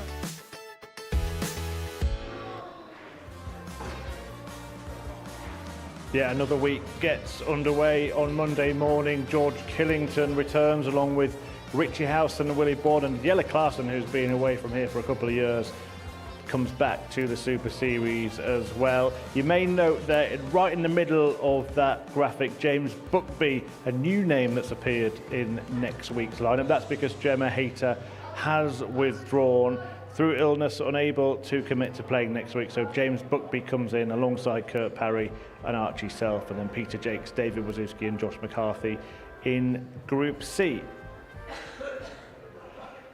Another fantastic week next week. We'll talk about that at the end of the show. But just a word, actually. I mentioned Gemma Hayter there about women's darts, because when we were in the studio last week, we talked about Trina Gulliver winning an ADC Championship Tour event. Yeah. And now she's reached the final of a women's series this weekend. Our Golden Girl is showing that that class is there, still permanent. Yeah, ladies darts is much more than Fallon Sherrick and Bo Greaves and Lisa Ashton. There's so much more to unpick, because what Bo Greaves is doing at the minute, making history, it's inspiring everybody. It's getting people off their sofas, getting them back on the practice board, and Trina's incredible career is not finished. I think she'll be really proud that she won an ADC event at Bradmore Farm last week, because there are a lot of people thinking, is she just someone who is there to compete now, someone to make up the numbers, so to speak? She's answered that question by going to an event and winning something else, something that she hadn't done before. So that will re-inspire her to maybe get to the women's match play in the summer. Absolutely. We're all very proud, Trina. Hope you get to that match play unless you are scheduled to work here. Right, let's then just preview the final tonight, because Henry Coates is about to take on Richard McKee, both with 4-1 wins, as we said, in the semis. But the big story, the big narrative going into this has to be that 4-0 win for Henry against Richard in the very first match of the night. Yeah, that seems like a long time ago now, but it'll have to be in the brain of McKee. He gets off to the same start, and Henry gets off to the same start that he had. There's only one winner. What has got to happen here is there's got to be that little bit of a drop-off from Coates, like there was from his group games to the semi-final. So if he averages around 90, McKee's going to have that effective high 80s, if not better average, and really crucial doubles hit. If he doesn't get a break of throw in this final, I don't think he wins. It doesn't matter if he wins the bullseye. I really do think he's going to need a break of throw at a crucial time to get the win. Yeah, that defeat, albeit against the player he's about to play, most people would think probably I'm going to go out now. So how freeing can a defeat like that be in a way when you do find yourself going through? Is everything a bonus after that? Depends on the person. Some people will say, you beat me earlier, I'm going to get you back. And we know what Northern Irish people are like. They're somewhat a race of people who just love to say, don't underestimate us. Yeah, I'll prove you wrong. Yeah, exactly. Small nation, big hitters. I gave the example of Josh Rock winning a green jacket in Graz recently on the PDC Pro Tour, Rory McIlroy winning 2 green jackets in the last 15 months at Augusta, and Neil Duff winning here last week. Northern Irish sport is unbelievable for the size of that nation. So when it comes to tonight, we can't underestimate Richard McKee whatsoever. We won't, but he's going to need to put in the kind of performance that won him his first weekly title. And we said at the start of the show, for Henry Coates, winning tonight would be the next logical step in his progression. Do you see him winning tonight? I do. I just think he's got the quality, I think he's got the freshness, and I believe he's got the confidence to succeed tonight. Some people would say that losing to Steve Green in week 1 of the previous series might give him an emotional scar. I don't see any scars tonight. If anything, I see him growing. So he will be a big favourite. It is going to finish how it started this evening. Henry Coates against Richard McKee is tonight's final. 2 5s. Returns Henry Coates to a Super Series weekly title. Double 8 for McKee for a place in the final once more. It's there, and he's there. Richard McKee will contest the second weekly final.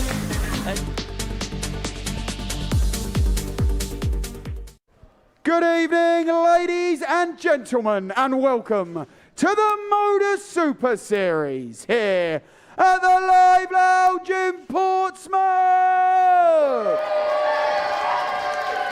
It's time to meet the finalists. Would you firstly please welcome to the stage, he is a former PDC Development Tour winner, Triple H, Henry Coates.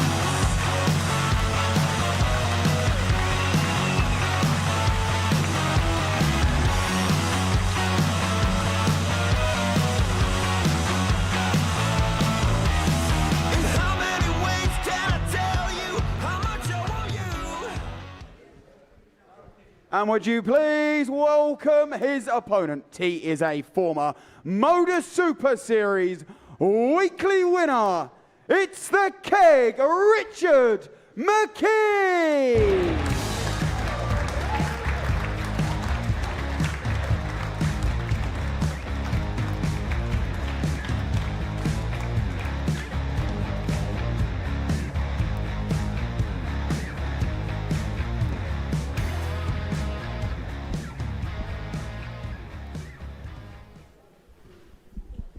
So here we go then. The final is about to get underway. Henry Coates, Treble H, has been in imperious form all throughout the week. It's carried on into tonight when it started with that whitewash win against a man he's about to contest the final with. For McKee, he managed to recover from that And the maybe one thing that he does have as an advantage over Henry, albeit that Henry did win the Rising Stars on this stage, is of course, as Owen Binks, the MC, mentioned there, that he is the Super Series weekly winner. Can he taste that glory again, or is tonight the time for Coates to be the champion and make it through to Champions Week? Guiding you through the final once again, I'll hand you to Paul Nicholson and Henry Deacon. Thank you, Murph. Well, one thing is for certain, we are going to get somebody under the age of 50 at Champions Week. We could go from 2 stars of the World Seniors Tour to the reigning Rising Stars champion at Champions Week. But in Richard McKee, we have somebody who has climbed the mountain in the past, has reached the top step, and won a week before. 16. So enthralling. The prospect, the tangible prospect we have on offer. For Henry Coates, he does already have that 45. heads up in the head-to-head earlier on this evening, because he beat Richard McKee in, 7.5 minutes, 4-0, 100 average. However, this is different. This is for the 30. marbles, as they say in boxing. And in the case of McKee, he wants more marbles. He'd like another medal as well. 100. If he gets another medal tonight, he's going to start resembling Mo Farah. It's not just one around the neck. There's 2, and then there's a possibility of more. Just quickly, before we delve any further. The keg. Don't know. Don't really want to speculate. 25. Must have scraped down the bottom of the barrel for that nickname. Well, in this series, we have started to see a pattern emerging in the first couple of weeks. You mentioned about the 94. Senior stars like Huntley and Neil Duff from last week, but actually the finals have been contested by senior 85. stars like West and Dudbridge as well. In the previous series, it was all about the underdogs in the first 3 weeks. Steve Green, Kiana Van Velsen and Radek Sagansky. But then things changed. We started 56. getting winners like Coulson and Graham Hall and Scott Taylor. And then Neil Duff. So maybe this is where this series changes. 140 and 136. 136 of Coates. Perfectly sat for another. Gets it. 888. First blood, Henry Coates. And that is emphatic. A 136 to get himself up and running. You look at that action and tell me it's not like Indiana Jones cracking a whip. 134. Look at this follow through.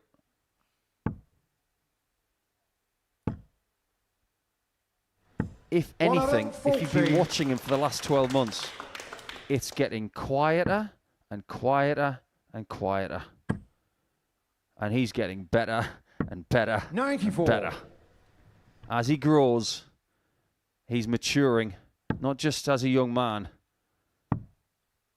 And I mean this in the full sense of the 93. word. He's maturing as a player. Not just as a darter, but as the all-around article. 141. Earlier on tonight, he was on 268 and he went for the 18s last. Should go 18s here. As you say, learning all the time. 58. Richard Carr, 132. Treble H is a pretty good nickname.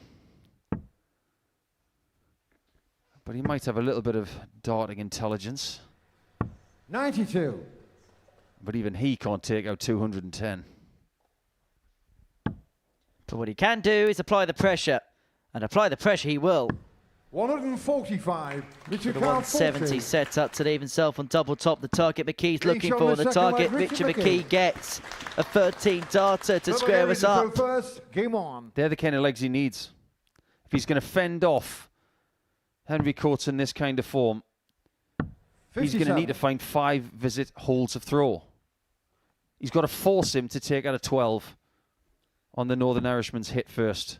Well, it's the 6th leg that Richard 60. McKee's played against Henry Coates tonight. It's the first one he's won.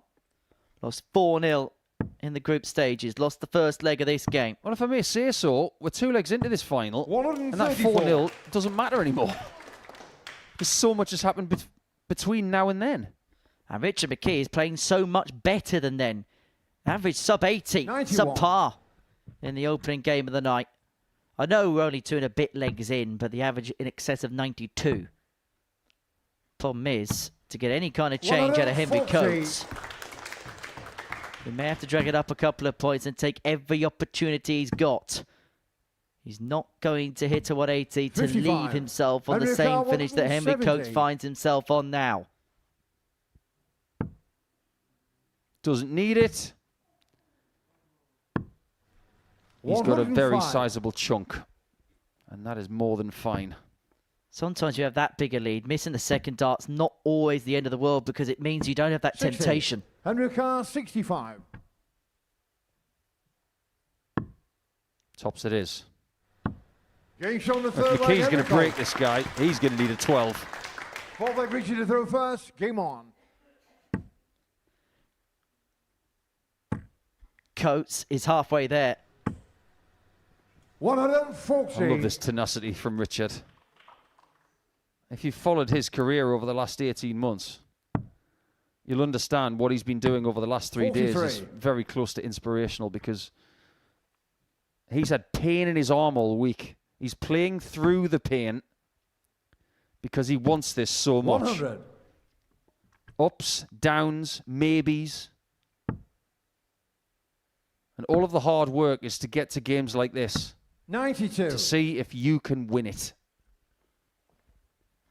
Let's go back to the word that we spoke about on Thursday afternoon.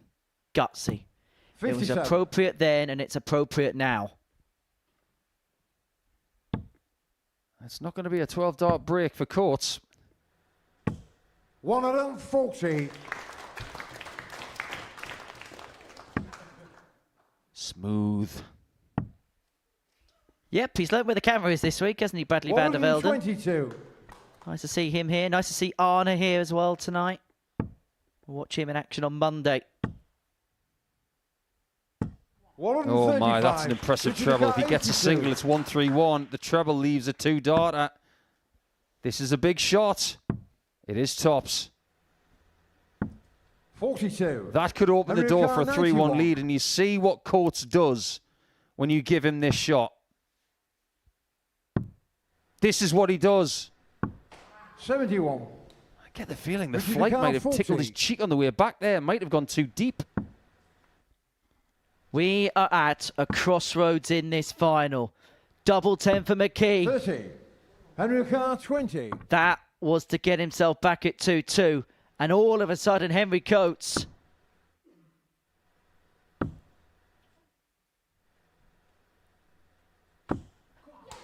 has the darts to win the final. He's got the break. He's 3-1 up. He lost to Steve Green in the final in the previous series. He's now 1 leg away from putting that wrong right. He might not fully understand what he's about to do. 140. He looks ready to win. But if he does win, and he gets his first weekly medal, he'll do it in front of 83. tens of kids who are not that much younger than him. And they might be looking up those 3 or 4 steps to the stage saying, if he can do this, 96. if I work hard enough, I can do it too. He might be having a profound effect on young dart players in this part of England by what he's doing for the first time. The next generation, inspiring the next generation.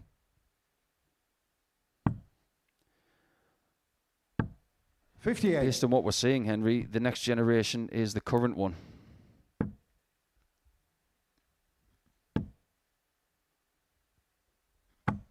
Needed 2 trebles, gets 2 trebles. But to a certain extent, he's still in the land of the gods here, Richard McKee. 140 would have put 95. Coates Richard Carr would have been very much in the 47. box seat. McKee doesn't take the 147. For Henry Coates, the winner of the Rising Stars, is this the moment for 59. him to Henry Carr rise would to the have been 12. throne as a weekly winner for the very first time? Not yet. 96. Richard Carr, 88. But it's getting closer. How gutsy can Richard be? 74. That might be Henry that. Carr, 16. Henry gets his chance for a first medal. Henry courts himself in glory, and it is a first weekly medal for him.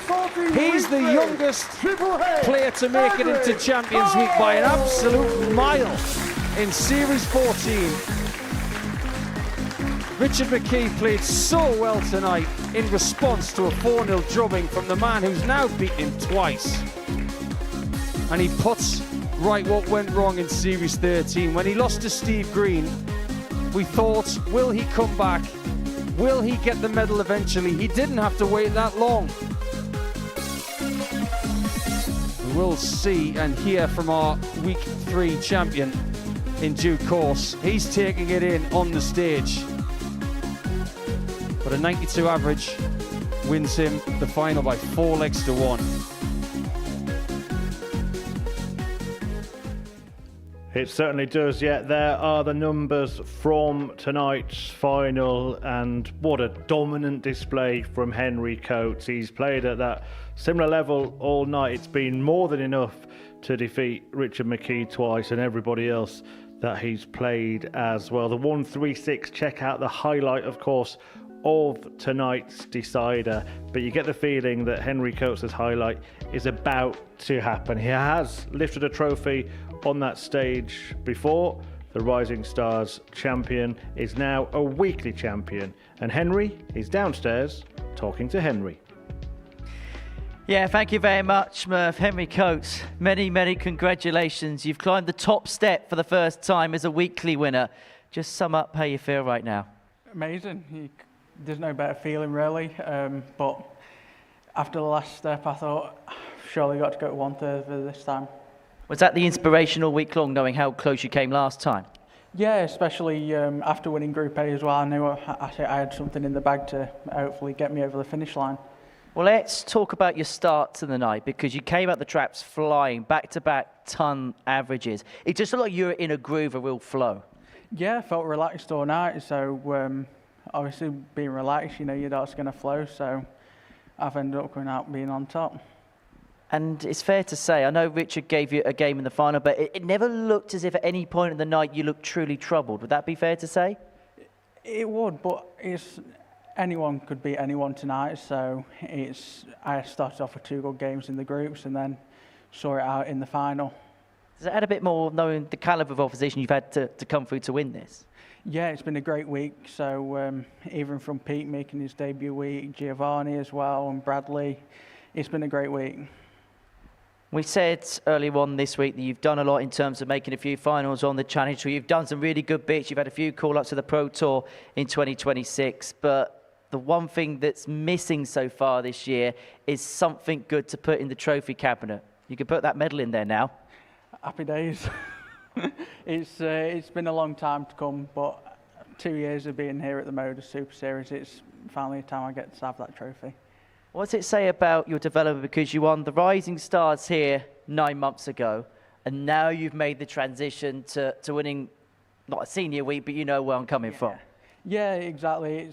It's that development. I've got closer and closer every time. From the first time where I came, I got to the semi-final. So now I've got it's sort of the right stepping stones in the way that I'm hoping to go. Champions Week now. That's a massive opportunity, isn't it, for yourself? Yeah, it's a free hit for me, so hopefully I can go and show what I'm capable of. Free hit based on tonight?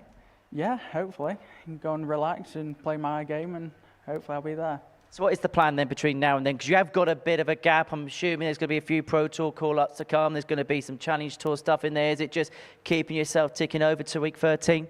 Yeah, it's doing my usual stuff. Keep going how I've been going and see how I get on. Well, it's fair to say you've been on some rides here at the Susan. How much was it nice to win in front of this crowd? Because you won the Rising Stars back in August, a Next Generation tournament. Yeah. And me and Paul Nicholson were on commentary tonight. And it's actually quite fitting that you won this evening because you are the next generation. But I think you've also inspired the generation after this evening as well. Yeah, hopefully I've done that. So if they can follow in my footsteps, then who knows where the game of darts will be. Well, you've been waiting for this moment. We'll let you have it. Many, many congratulations. Ladies and gentlemen, your weekly winner is Triple H, Henry Coates.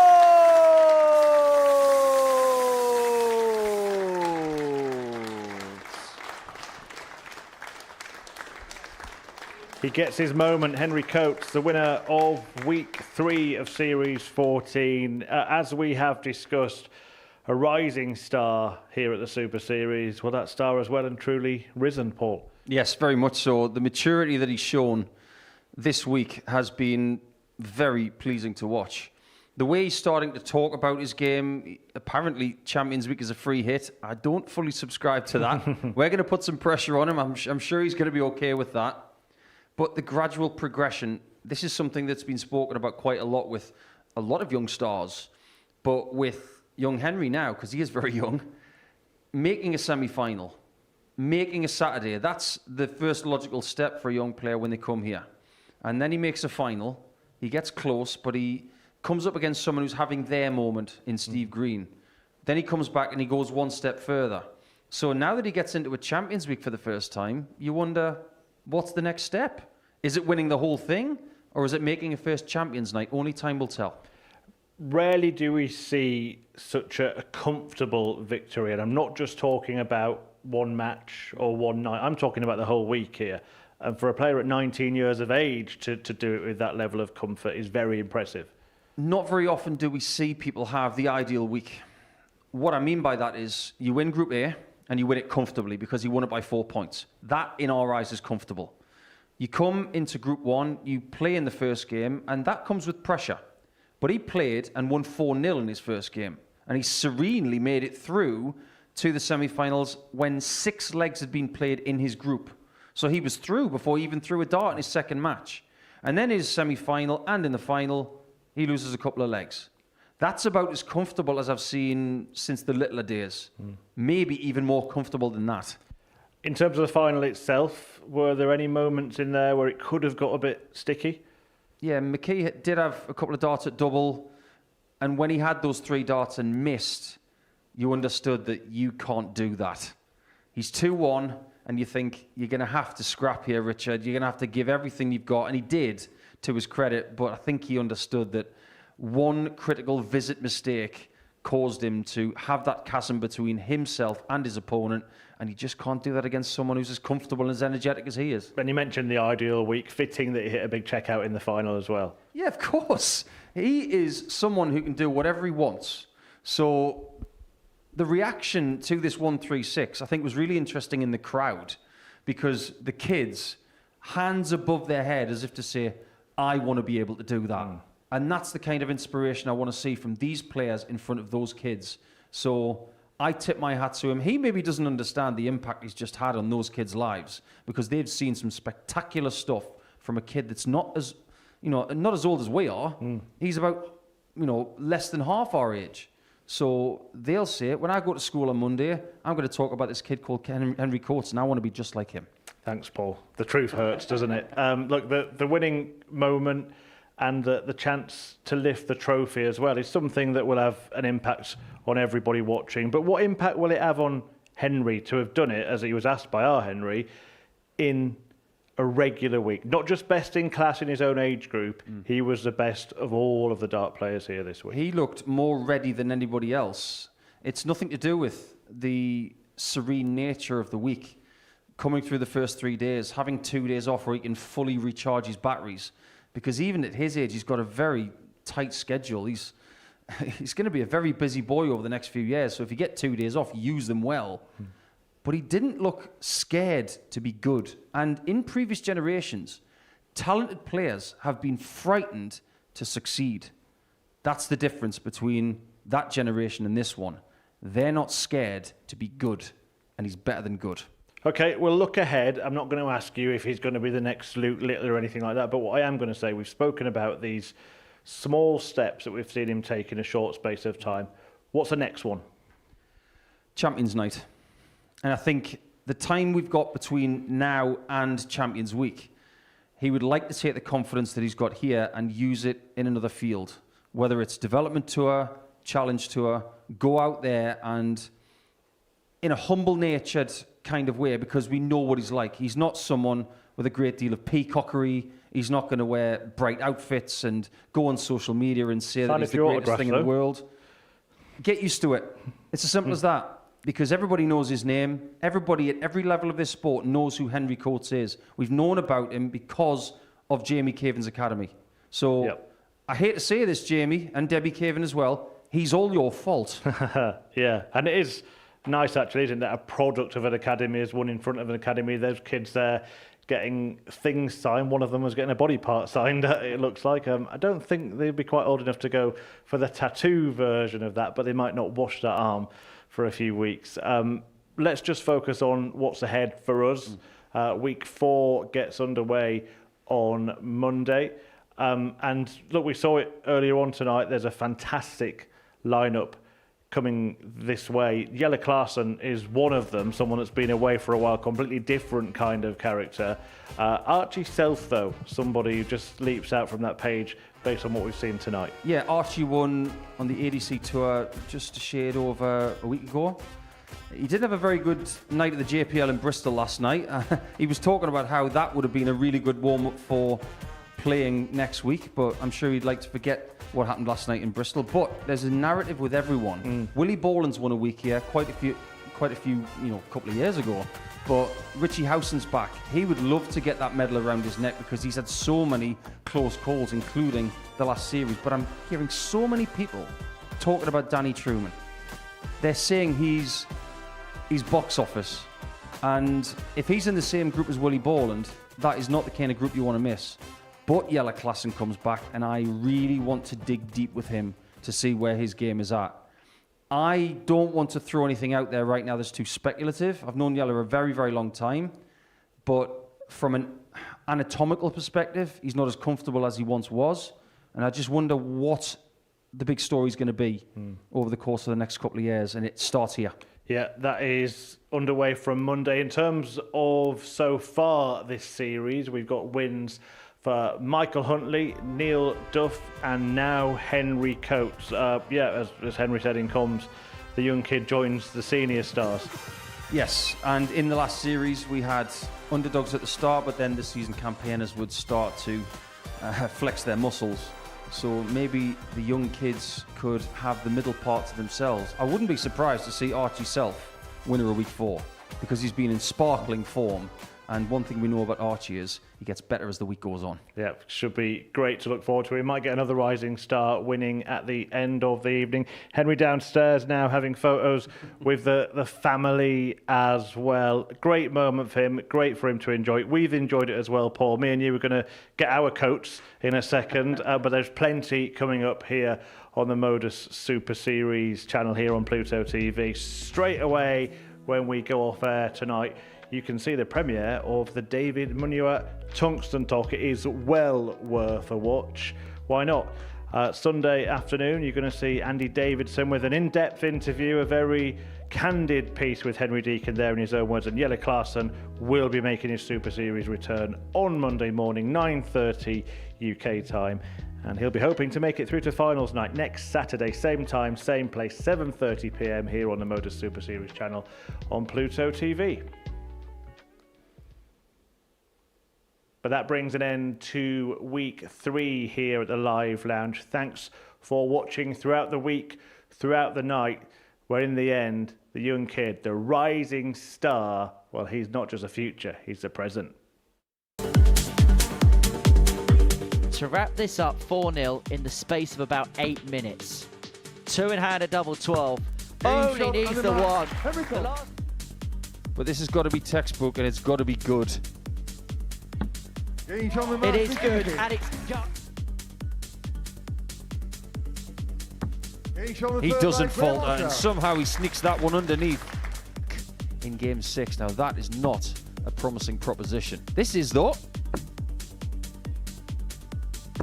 And that is a brilliant check out from Whitlock.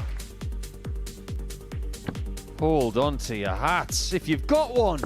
Oh, wow! What an incredible shot to stay in. but just find a means no matter what. Well, It's on that the fourth leg, is the 80 first Kirk. Tub Crush checkout of the night. 2 5s. Game Returns shot on the mark. Henry Henry Coates Coates. to a Super Series weekly title. 8 for McKee for a place in the final once more. Game shot on the mark. It's Second there, wicket. and he's there. Richard McKee will contest the second weekly final.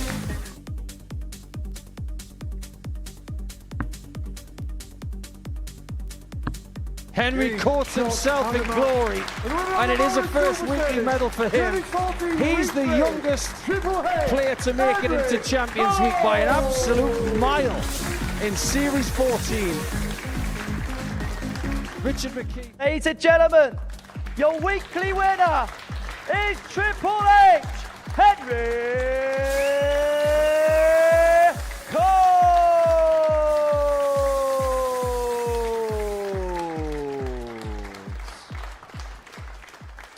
The new Modus Super Series champion. Oh my word! It's another incredible moment tonight. Jeff Smith. It's match start. 5-star performer. Goal for Big Fish. It's Jack Drayton.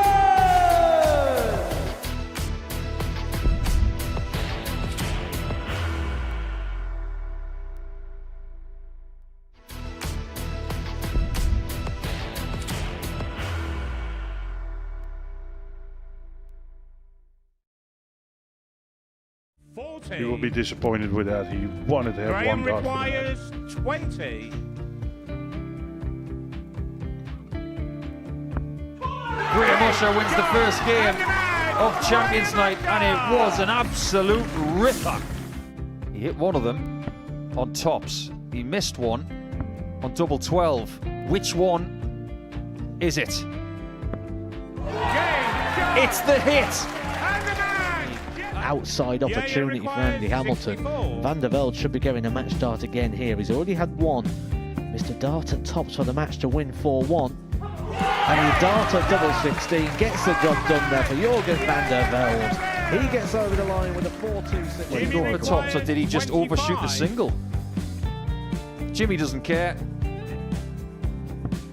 Jimmy just looks to eat this up to make the semi-finals for the second time. Adam Gablas has been eliminated.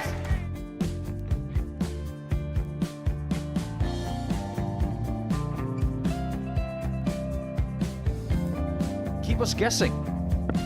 This time he's trying to leave double 18. He knows best, and he takes the lead. He's 2 darts away Jeff requires 86. from a Super Series final. He's 1 dart away. He doesn't need any more darts. Jeff Smith makes the Series 11 final.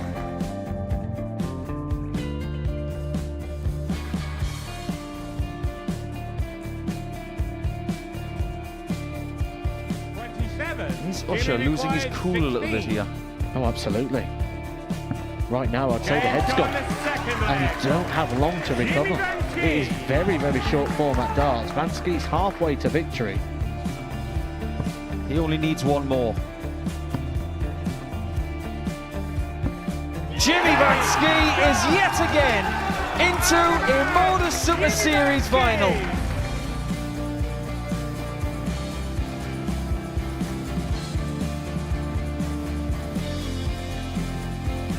Flashback vibes. Can Jimmy Vansky do the same? Just needs the 1 treble here on the 19s. Finds it. For the ball. 101. Oh, unlucky. A lot of pressure on it. He's going to split it. 2 darts for double 4 for the match. Game